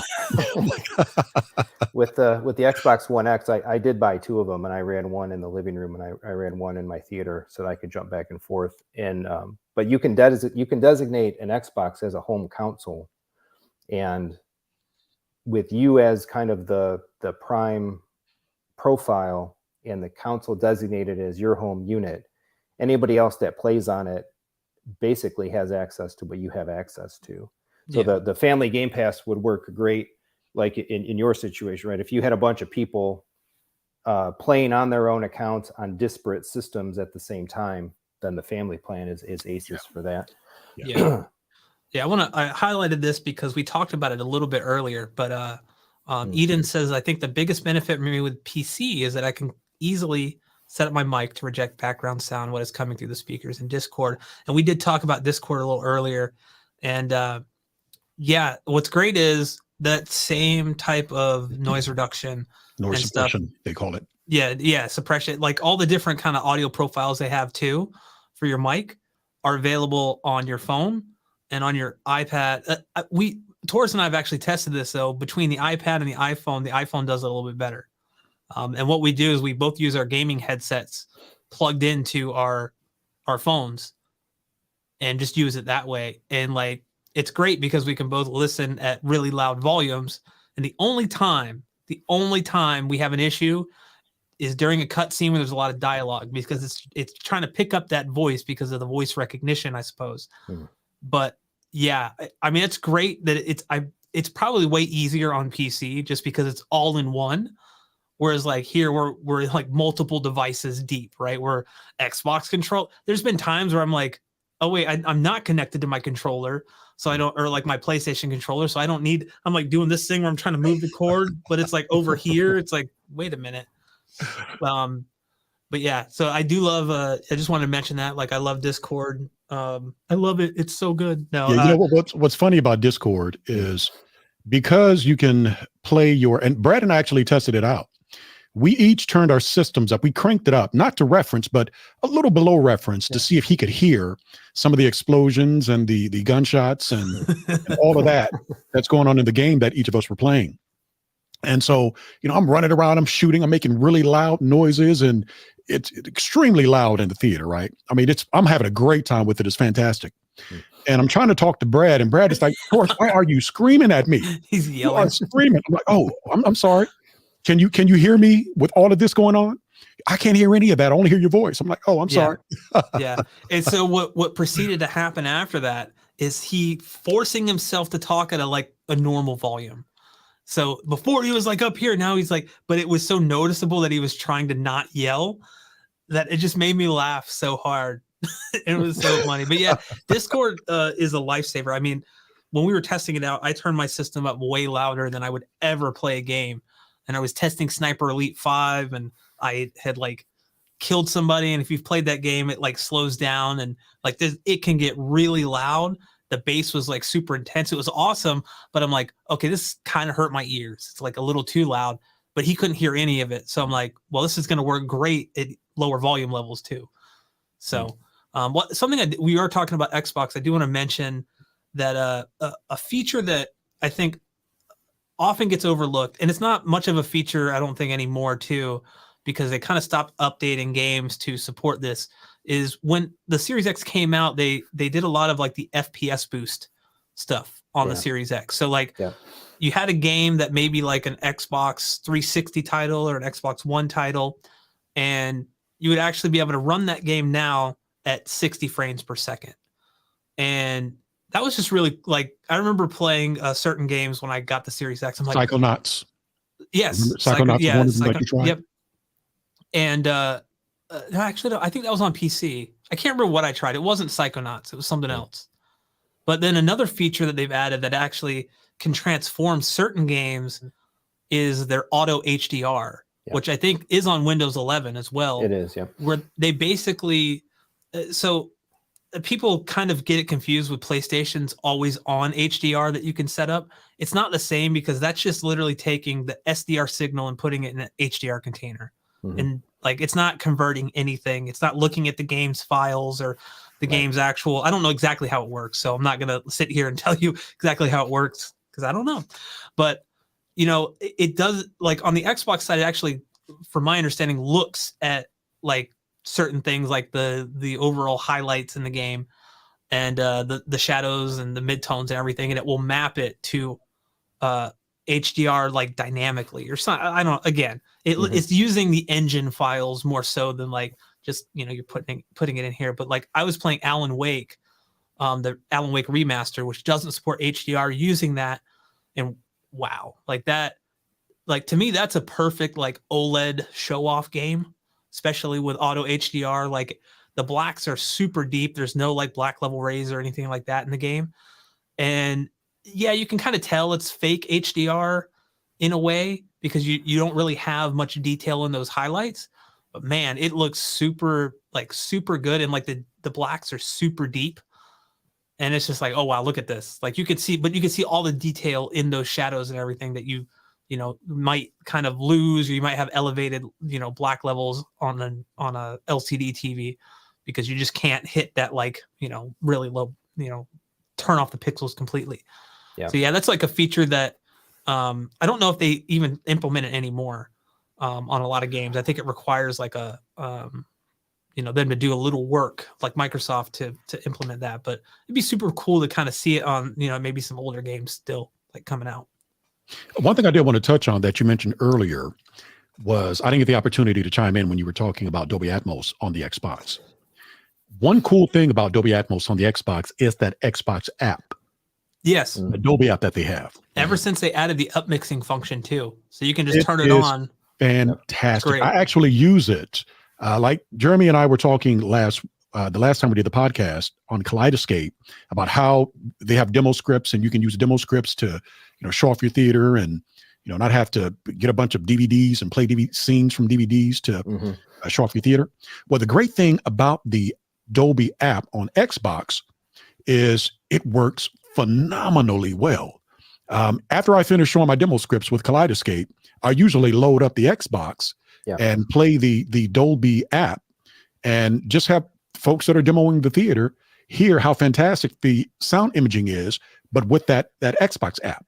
Yeah. So they did a fantastic job with Dolby Atmos on the Xbox, because that Dolby app is just fantastic. It's phenomenal. It used to not be. I'll just say that. It used to, back in the day when it was on like the Xbox One X, and then even with the start of the Series X, it wasn't bad on the one. I actually used it on the one. I had a One Pro, a One X. Yeah. And it actually wasn't that bad. Now, mind you, that was a mid-generation console, so the specs on it were much better. But on the Series X, it works phenomenally well, and it's extremely crystal clear. Yeah. Fantastic. Same apps on available on PC as well. Well, I tried it on PC, and for whatever reason, it seemed to be more seamless on the Xbox than it was on the PC for me. So for me, the Xbox was a little bit better than playing it on the PC, and the PC didn't seem to have as many demos as the Xbox did for whatever reason. But either way, I mean, whether you're doing it on PC or whether you're doing it on Xbox, that Dolby app can really show off your theater if you're looking for something additional to show outside of just scenes from movies and that kind of thing. Awesome. Very true. So any thoughts on Nintendo? You don't have a Switch, right, Taurus? We do, but it's not going anywhere in my theater. Dust collection. He sent me a picture of just how dusty it is. Yeah. And I'm like, dude, just no. I mean, Jeremy and I actually had this conversation, like either before or after. We've talked a lot since like the last stream, and he had mentioned something about the Switch on the LG OLED, because he's got the G2, and I didn't question him at the time, but I was like, I need to see this for myself, because he was talking about using super resolution on the G2, and it like actually makes a pretty drastic difference for the Switch. And I was like, I just don't know. So I went in, and because I have a Switch dock in like my entertainment stand, but like the Switch is typically out in the living room, just because like I rarely will play a Switch game. And that's more of like a general TV. So I booted it, like I just put in a Super Mario Odyssey, and I was like playing around with the settings, and I was like, holy crap, he's right. Like this has no right looking better than I just was like, it's not going to make that much of a difference. It can't. And there was like some, like if you like get a little too aggressive with it, because you kind of have to use sharpness and the super resolution on the C1 at least to kind of see that dramatic difference. You can get a little too aggressive with it and get some like edge halos and make it kind of look worse. But like when you find that sweet spot, I was like, holy cow. Like, yeah, this is obviously it's not 4K, and you could tell it's not 4K, but it looks a lot better than it did just like with sharpness set at default with like no super resolution. It honestly like really surprised me. But again, like I don't really play that much in the home theater. What I will say is like when I do, I mean, I'm typically less worried about visuals if I'm playing a Switch game. Right. It's a different purpose. I want it to look okay. Like I want it to look playable. And it does help that a lot of the Switch games, especially the first party games, are 60 FPS. So like, 30 FPS with a low resolution. I mean, I mean, Jeremy may attest to this. 30 FPS in general is kind of like it's hard to go back to. But on a C1 and an OLED, it's even worse because of the way the frames are displayed. Because it's literally like there's there's so much jutter with 30 frames per second content on a C1 or on an OLED in general, just because of the technology used to display the image, that it really makes it almost hard to get used to, which is why like Taurus and we had been playing Evil West for a while, and I was using the resolution mode because it just looked a bit sharper, actually a lot sharper. But then like I was starting to get nauseous sometimes, and so I switched it back to the performance mode. This is on the Xbox, not talking about the Switch because Evil West isn't there. But yeah, so it really just makes it difficult to play 30 FPS content on an OLED. It really does. Yeah. Pull up Eden's comment, the last one that he put out. That's hilarious. That's funny, buddy. Oh yeah. So yeah, I mean, Nintendo is a very Nintendo. Yeah, we can talk. We could have a whole stream dedicated to it, but I don't want to say their name too much because it might like try to copyright strike this. Because they tend to do that. They do a lot. But yeah, I mean, the fact that we actually did we even get like native surround sound support on the Switch? I can't even remember. It's been so long. It does 5.1, but okay, 5.1. It's probably like lossy, Dolby Digital. Yeah, but you know what? I mean, at least we're getting discrete surround sound. And like, where else are you gonna like if you're a Mario fan, if you're a Zelda fan, you can't. I mean, you're not gonna really play it anywhere else unless you're like emulating it, which you can do. But yeah, I will say that for the Switch, and this isn't even home theater related. If you're gonna play on the Switch, get a Pro controller. Don't even try to use the little included. That is just like the Joy-Cons snapped into that little controller thing. Work in a pinch, but like the analog sticks just don't feel right. Actually, a lot of it just doesn't feel right. Even on the Pro controller, it feels okay, but it just makes me like, why can't we just plug a USB controller in or something? I get confused using a Pro controller on Nintendo because the buttons, the layout is exactly like the Xbox. The buttons are all over. They're twisted basically. Yeah. So it's a little funny for me to play on it. I will say the Switch can impress me sometimes, just like based off of like stuff I've seen from like Digital Foundry. The fact that they got like Crysis remastered running on the Switch is like a feat of its own. Like it can be impressive, like what they can actually like the performance they can get out of the Switch, considering it's like the Tegra processor, right? It's like the X1 or something like that. It's like this is a mobile platform, first and foremost. That's what it's like intended to be. But like the fact that they can like just get the games running and looking the way they can is just like really great, like really cool. I mean, if I had the thing where I like had to game on the go a lot, or if I was traveling a lot, like a Switch or Steam Deck would make more sense, or like would make sense. But like in a home theater environment, like it's kind of I like having it to have the option to play games that I've that you can't kind of get on the other consoles, but it would never be my console of choice to game on. No, when I have a Series X and a PS5 sitting right next to it, Yeah, that's the only thing about the Switch for me is it's not made for me. The games that they actually put out are not games that I typically are inclined to play. So in that regard, my wife enjoys playing it quite a bit. There's quite a few games that are there that she likes to play. She likes a lot of the farming games and that kind of thing that they have on there. And, for me, that's not really what I'm into. Shooty bang bang is what I need. Nintendo doesn't usually provide that. I've never heard it called shooty bang bang, but I need some explosions, Brad. I know. Doris is like, I tried him like, hey, you should try this game. And he's like, no, it's not for me. Not going to do it. He'll go play Outriders for the 17th time. I give him crap. Outriders is an okay game, but Outriders is awesome. It's not my favorite. As I have Death Stranding playing in the background. But Jeremy, like I know that, so you have a Switch, you game a lot with your family. Is it even hooked up in your home theater? I know you said like it's No. mainly just on the G2 in the living room or the kind of common area. It's docked in the living room. It pretty much never comes off that dock. I do actually have a second dock, and I for a little while I did have it. The second dock connected in the theater, which is actually one of the neat things about it, right? If you are going to multi-zone it, you just take the whole console with you and plug it in. That's pretty sweet. If you're the only one playing on it, defeats the need to want to consider buying multiple versions or whatever, multiple instances of it. But I don't even have that dock connected anymore. It doesn't make sense at that screen size, and so and that. And when we're playing it, it's for family game. It's for the kids to play with their friends when their friends come over, and so it's more accessible to do that in the living room. I very much have a long history of having a warm place in my heart for the N-word, that N-word, the Nintendo N-word.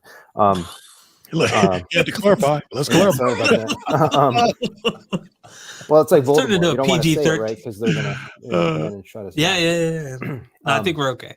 We're not showing any of their game footage, so we should be fine. But at the same time, I really dislike the company because I think, just like what Tora said, they've gone in directions that, as I've become an adult and grown, for what I expect from my technology and other things, they don't do the things that I want. I want a 4K high power Switch. They don't make that. Will they ever? Who knows? But there's still nothing like Mario Kart. And stuff like that at times. So still, I'll say one of the best looking Switch games I've ever played is Luigi's Mansion 3. It's just the art style and everything, just the cutscenes, the gameplay, the graphics. That was one of those games where like it really impressed me.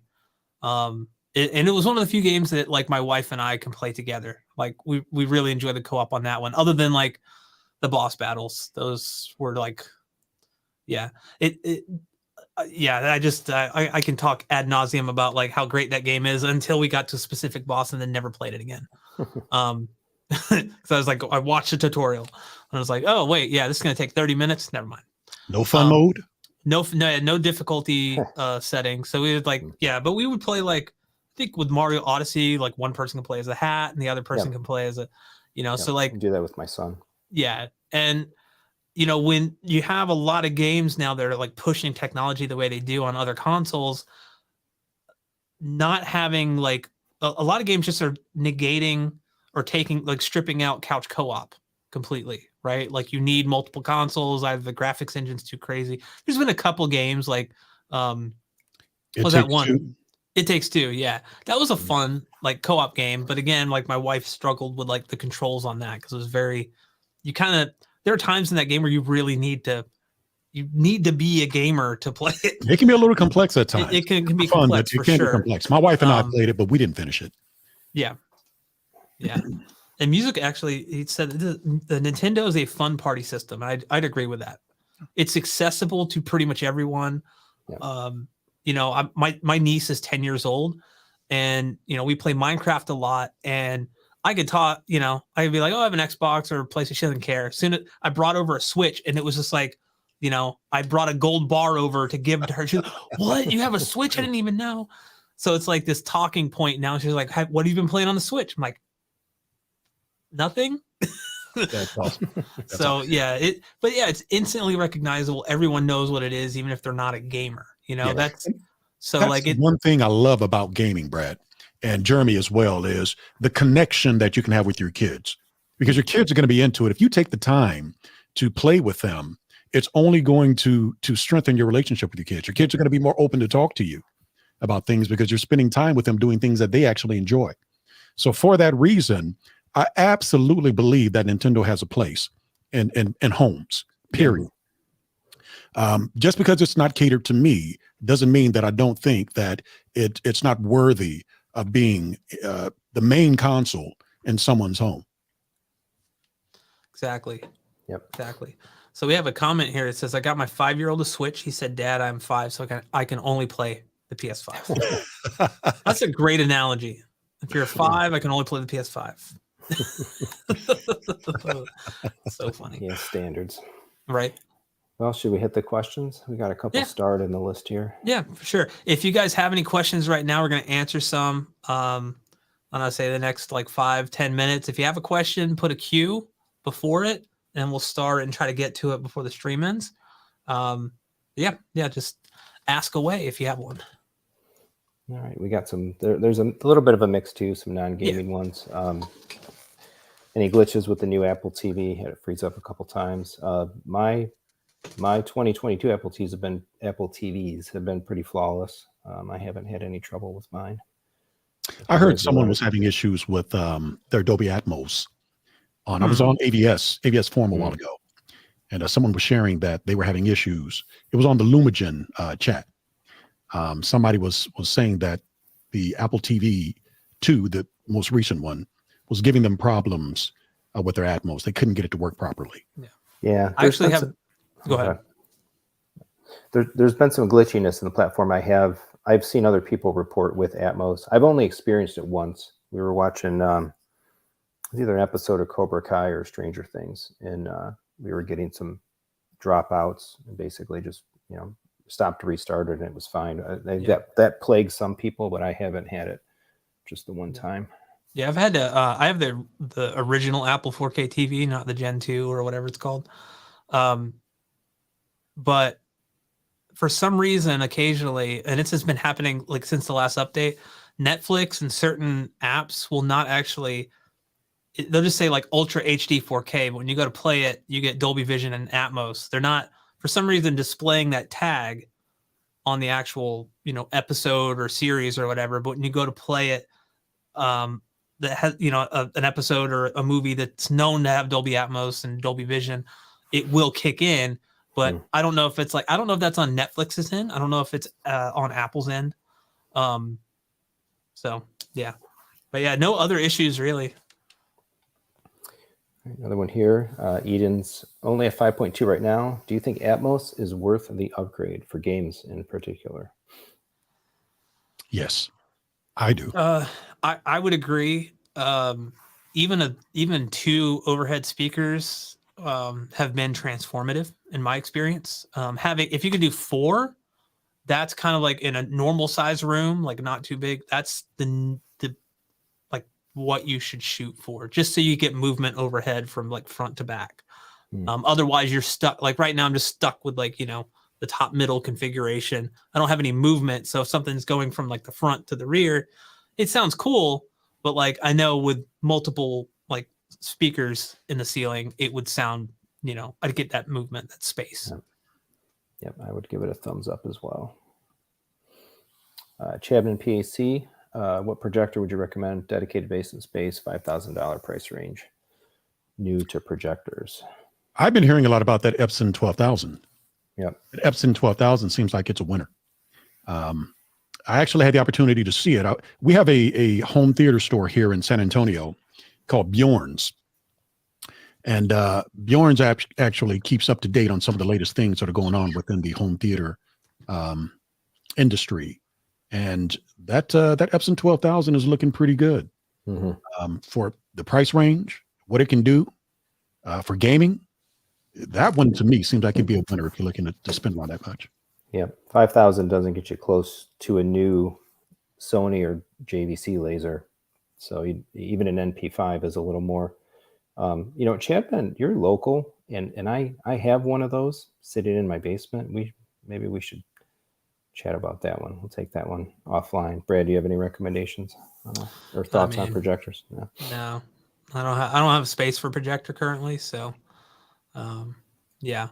I don't really get involved with something like that unless I can use it at some point, because I could just do endless research then, Yeah. So I don't have, I'd say just go with the Epson 5040 UB. And I don't know. Don't do that. I don't know. Well, one thing I want to throw out there as well is, even though JVC has the laser series out right now, the NZ series, the NX series is still a fantastic line. Yeah. If you're willing to do bulbs instead of laser. Yep. Me personally, I prefer the bulb. A lot of people have comments about that and feel a certain way about that. But at this stage, I do. I just think the laser technology for JVC is we're in the early adopting phases for it. And in a couple of years, maybe I'll upgrade at that point when we have a line or two under us. Mm-hmm. But right now, the NX line has been phenomenal for me. I have the NX9 and absolutely love it. Pair it with a Lumigen, and then if you can eventually afford it, maybe a Panamorph DCR lens, and you have the cream of the crop at that point.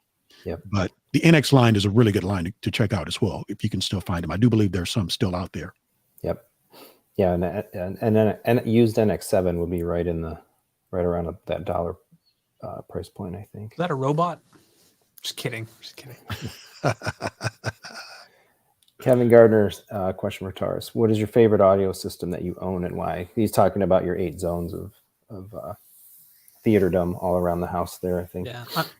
I mean, I think we would all know what your answer is. Like, it's your theater room, but like, I would say, I mean, I'll let you answer, but what would be your second favorite? Second favorite would be the game room. Even though in the game room, I've got 4 different gaming stations, and at each station, there's a Series X, and a PlayStation 5.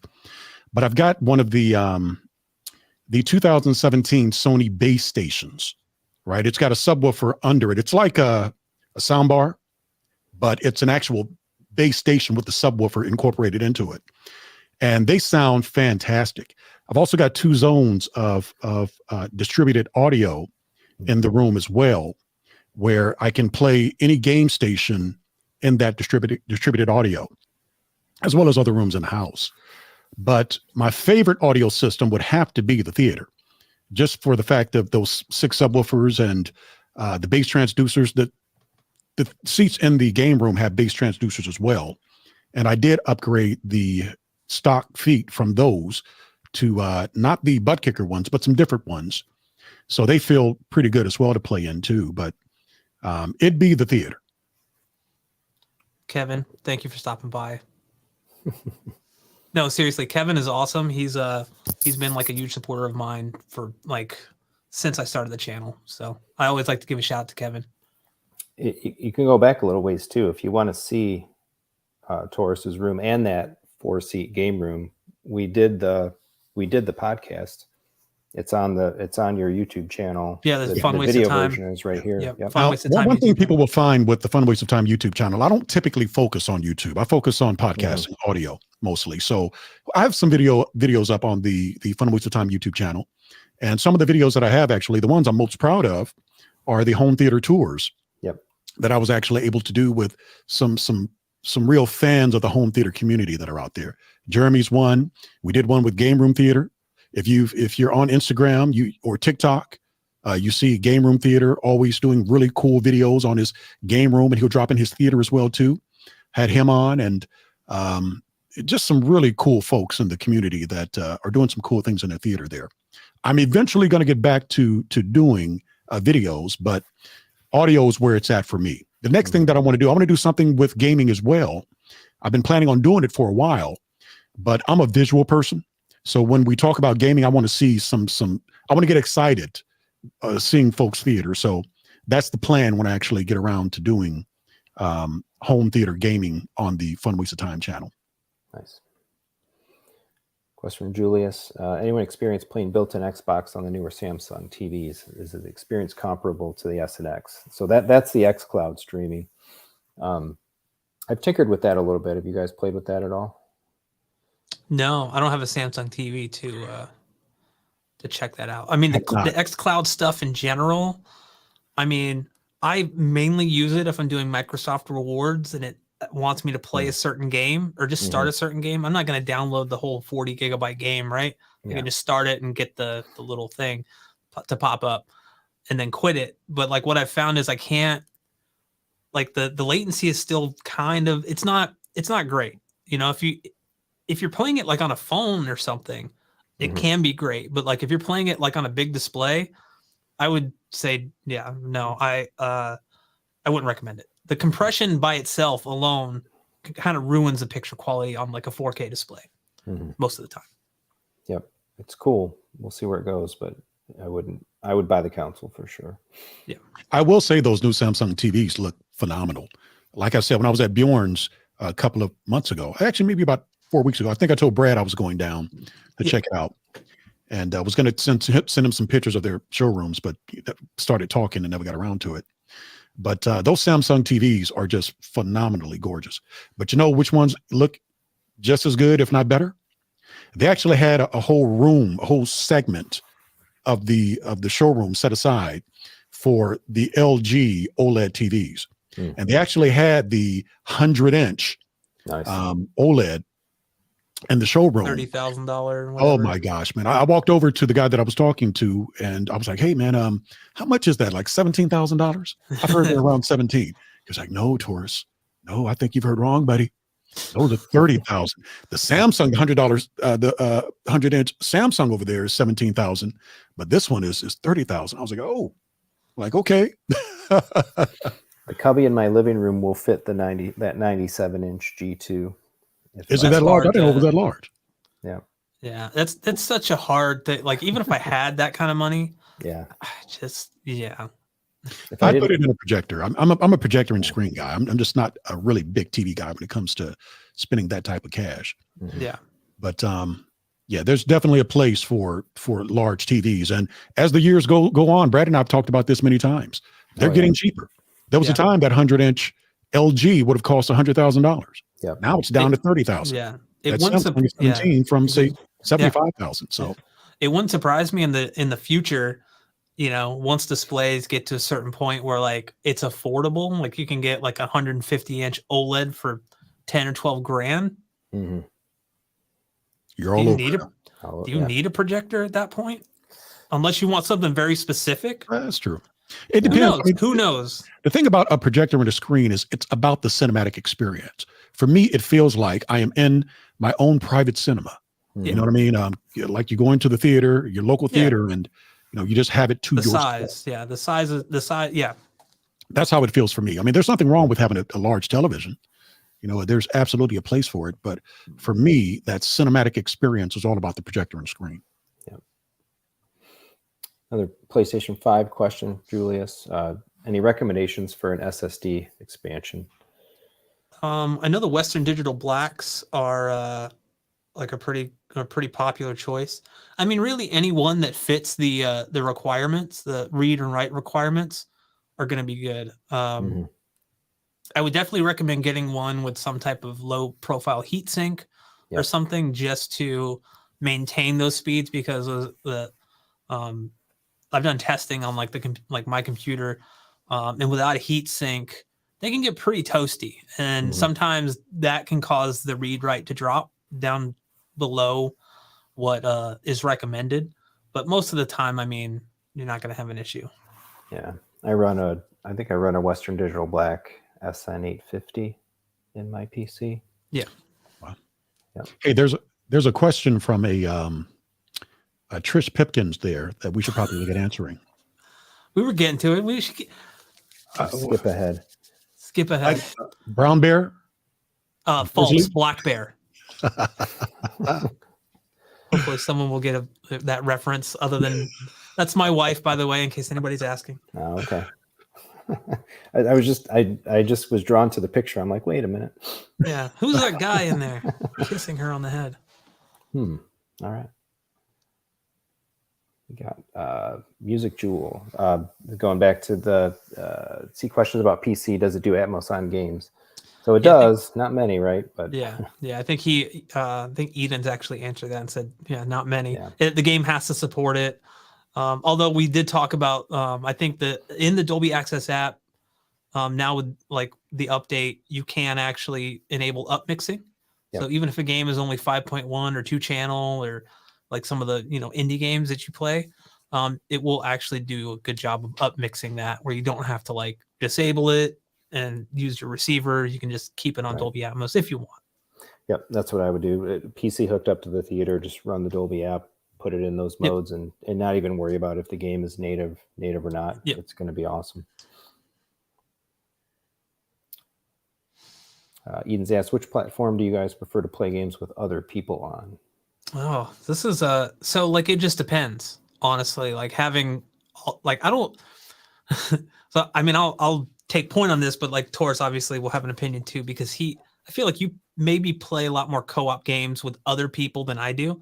Taurus and one other person, like one other friend, are like the only people I play games online with, and we luckily each have like Xbox, PS5, and Taurus and I have PCs. So like it really just depends.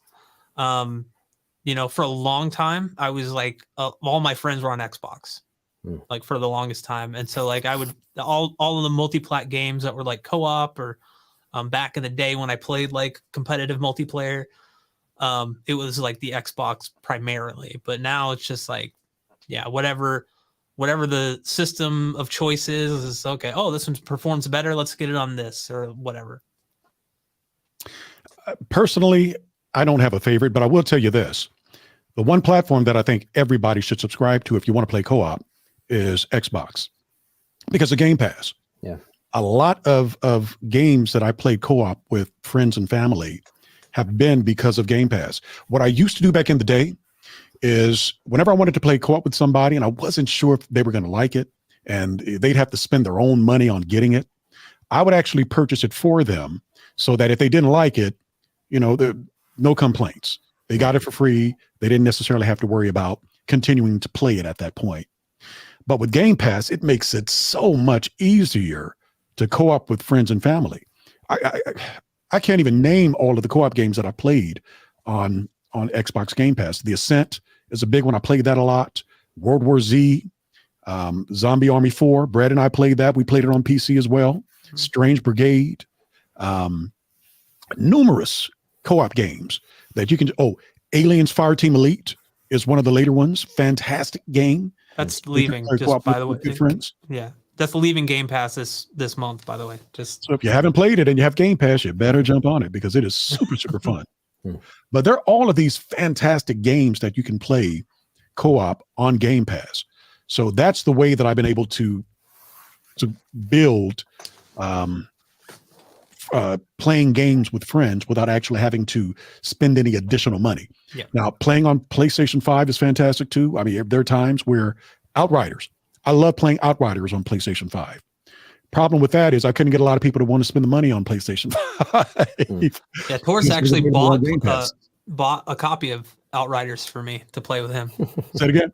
You actually bought a copy of Outriders for me. Do you remember that? I did because I wasn't sure how you feel about it. Yeah. I'm not the kind of guy I'm not the kind of guy to have somebody spend their money on a game and they're just sitting around complaining about it because they just lost their $60. Yeah. And I just feel so bad. I'm like, man, I'm so sorry. Here's $60 to make up for, you losing, your money and for investing time into this, Yeah. But with Game Pass, it's not a problem, so yeah. I didn't definitely Game Pass is a big one. I would say. The reason you bought that for me at the time, someone mentioned in the comments, it says Outriders with day one on Game Pass. I didn't have a Series X at that time. So, that's right. Yeah. And it did not, if you remember, it did not support crossplay. It didn't. And this is right. Cause I was like, I'll just get it on PC. It was not day one on PC. Yeah. There were a lot of issues with Outriders for at least the first 30 days when it came to trying to connect and play with friends.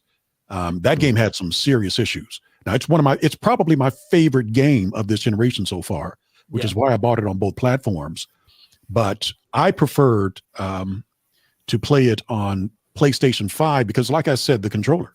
I think the haptic feedback, the adaptive triggers just really improved and increased the immersion playing on PlayStation 5. But I ran through it with my brother and my wife on Xbox because they didn't want to spend the money on PlayStation. Yeah. So like I said, whatever platform you're playing on is fantastic, is definitely a winner, but I would highly suggest Xbox and subscribe to Game Pass and get your friends on there too. Yep. Yeah. On console, Xbox is always the one where my friends group, where we always played. Yeah. PlayStation has always been more of a single player platform for me. Yeah. But like I said, because of the UI, the screen share and all of these other fantastic features. Oh, another thing that I didn't get the opportunity to talk about with PlayStation was the activity cards. Yeah. The activity cards are fantastic. I was playing God of War a little while ago, and I got stuck on a puzzle. I couldn't figure out how to do it. And so I was like, you know what? The activity cards actually have tutorials. So I went and checked the tutorials on the activity card, and they had that exact puzzle up of how to get through it in the game at that particular time. So I was able to figure it out based on that particular activity card. So PlayStation has some fantastic reasons to jump on their platform. And then being able to jump into a specific mission in a game too through the activity cards. Yep. Is another great feature as well. Yep. I did that in Spider-Man. That was so fantastic to be able to hit a certain part of the map or whatever in Spider-Man. All right, one more from Eden's. Is OLED picture quality that much better over a decent projector? Oh man, how long do we have? Yeah. So like both have their strengths and weaknesses, right? Like no projector that I've ever seen other than one at Cedia that was, I think it was a Christie, it was $250,000, could match the black level of an OLED. Like some projectors can come close, even like, you know, the $20,000-$30,000 JVCs. But that's like OLED's kind of biggest strength. And it's just right now, I mean, mini LED is kind of close to it, but like it's just gone unmatched in terms of like overall black level and overall contrast. But you can get a much bigger screen size. And as Taurus was saying earlier, there is something cinematic about having a really large screen with a really nice image. It may not be perfect, you know, because just varying factors, but it can provide a more cinematic experience. If that's important to you, that's completely up to you. That's completely up to the person because it's subjective. For me, it's really hard to go back to anything else outside of an OLED after experiencing it. Like there's something about when you're watching a movie and like that screen goes completely black in a dark room, it just disappears. You know, there's like, they're traveling through space and like all you see are stars. It's like literally like if the TV was big enough where it could fill the wall, right? Like you would just see the stars. It would be like you're in space, and that's super cool.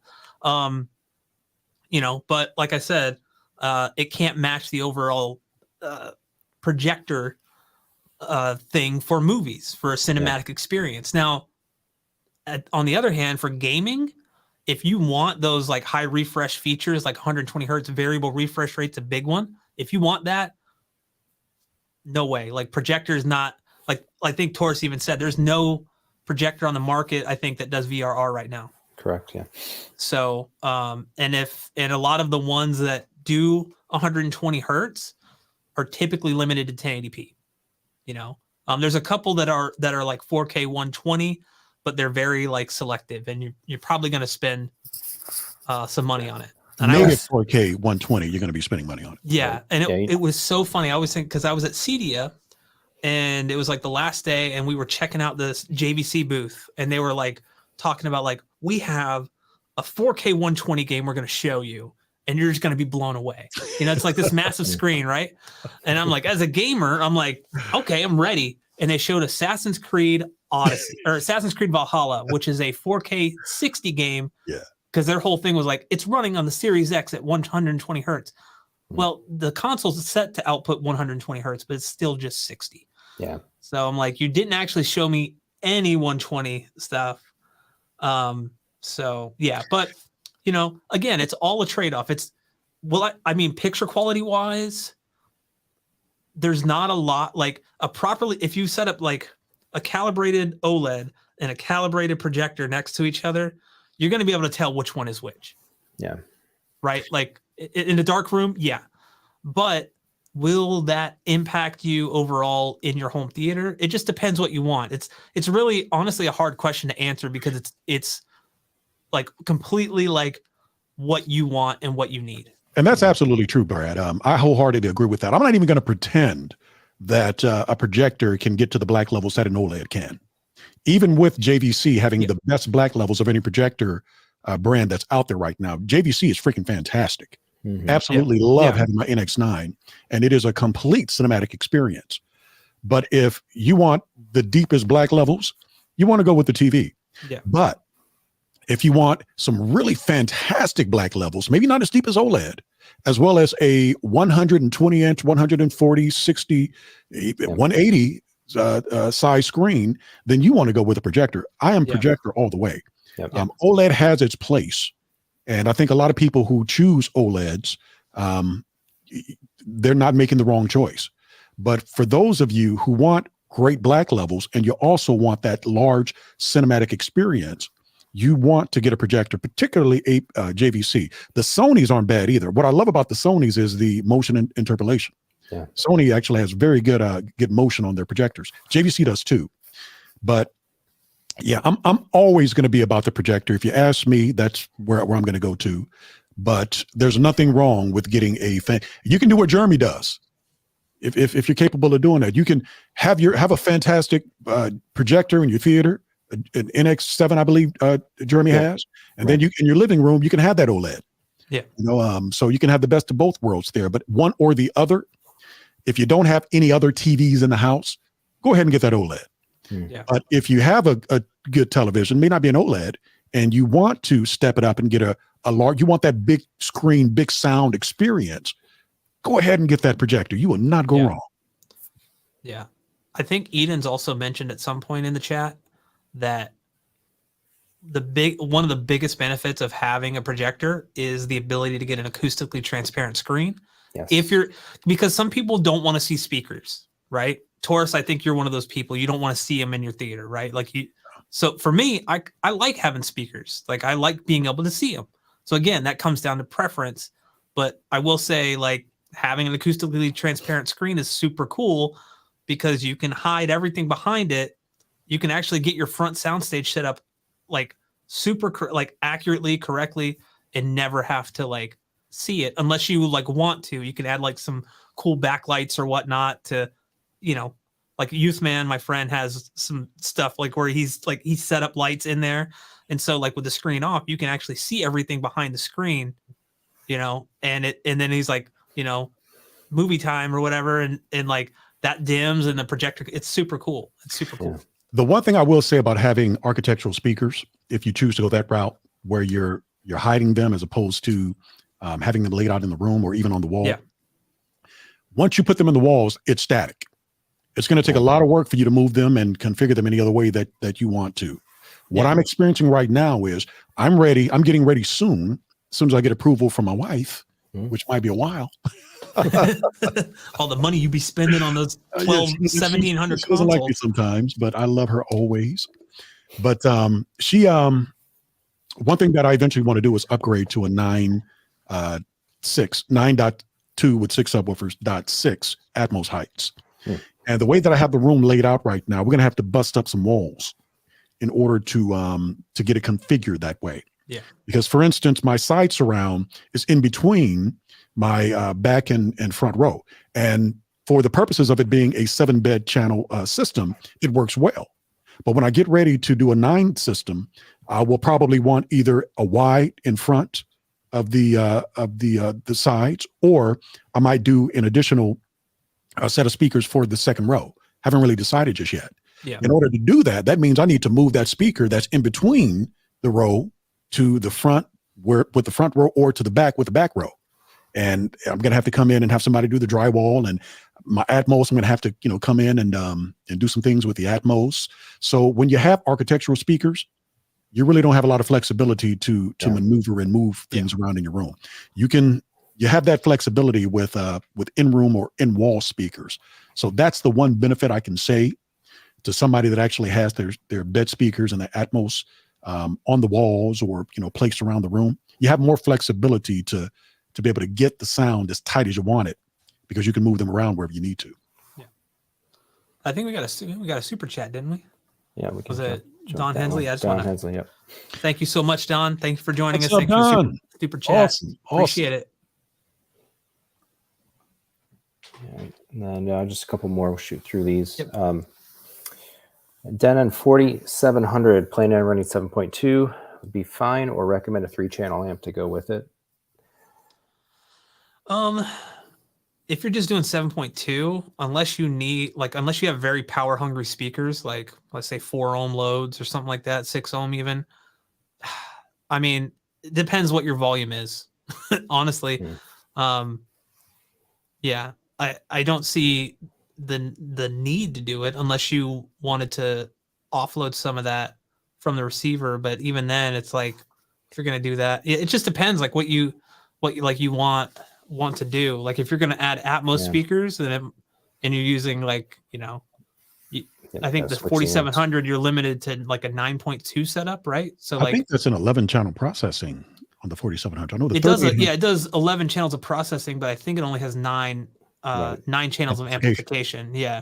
So you need you need that, but if you're doing, it doesn't look like he's doing an Atmos. It just looks a 7.2.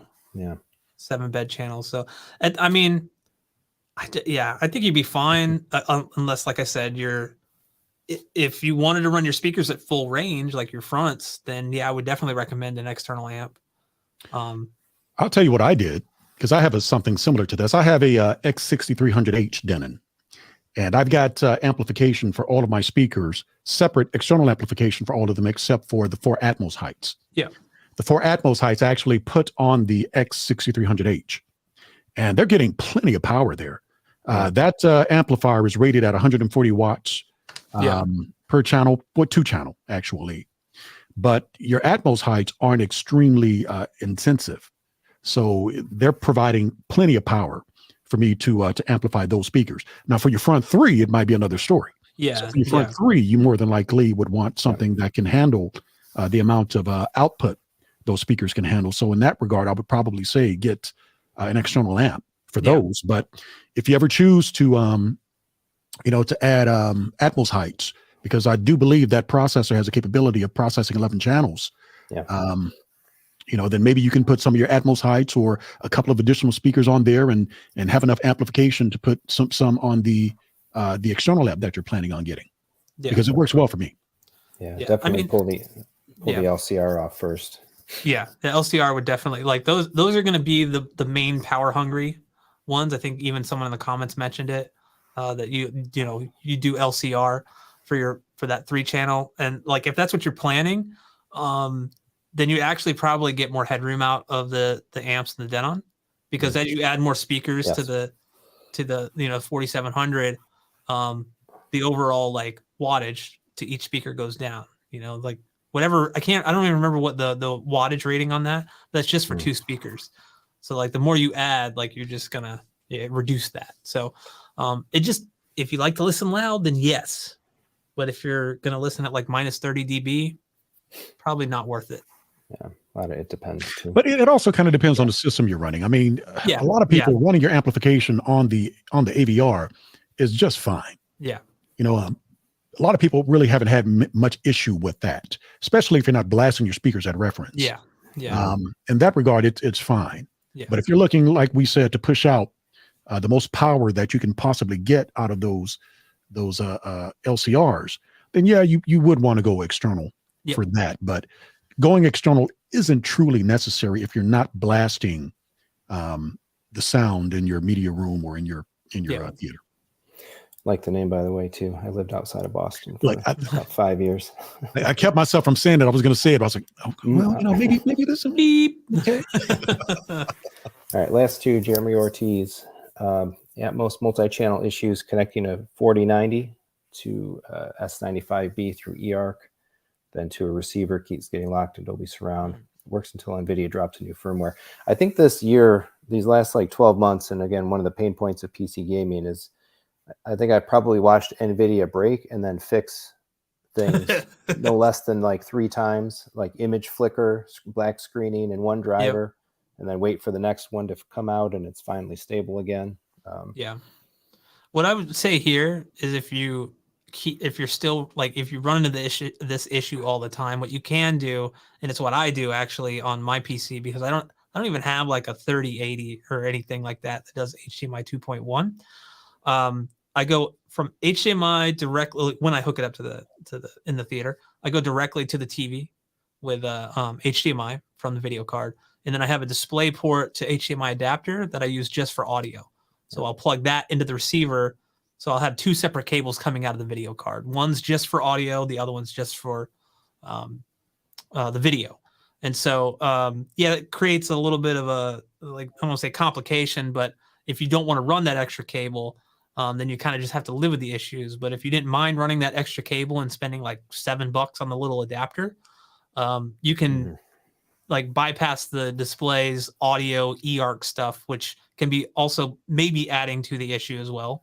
I don't know about the S95B, but that's kind of like a quick solution until NVIDIA eventually, if it's on NVIDIA side, until they eventually fix it. Yeah. And last one, any general thoughts on the new line S95B QD OLED 75-inch or larger? I wasn't aware that, did they announce a 75? They those were topped out at 65 this year, right? Yeah. They may have announced that. I haven't been up with it. I don't know.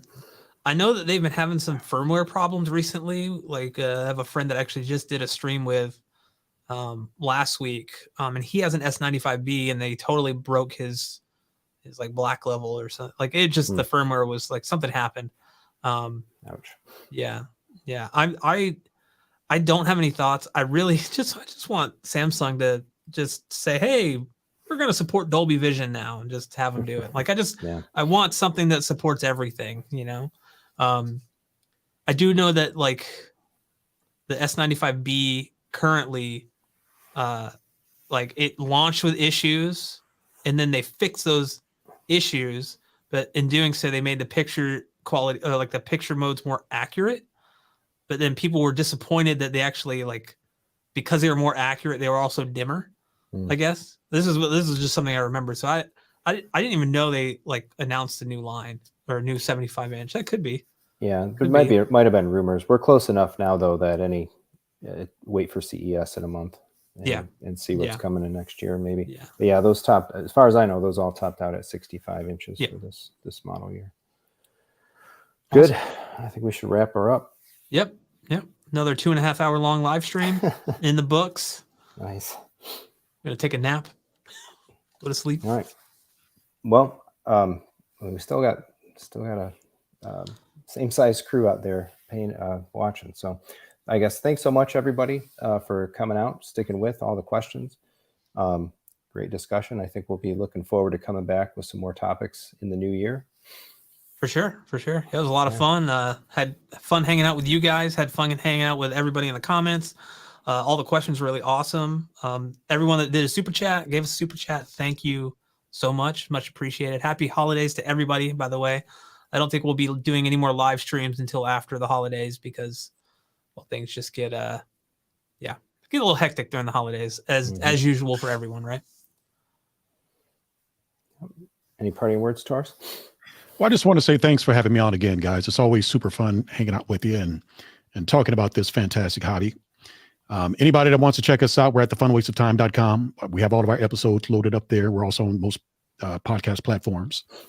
And we more than likely may start doing things after the first of the year. I had some things go on with work, which kind of took me away from doing any episodes over the last little while, but we'll eventually get back to it. But once again, guys, thank you so much for the invitation. I truly appreciate it. Well, thanks for joining us. And you're always welcome. We'll be back. Take care, guys. Thanks so much.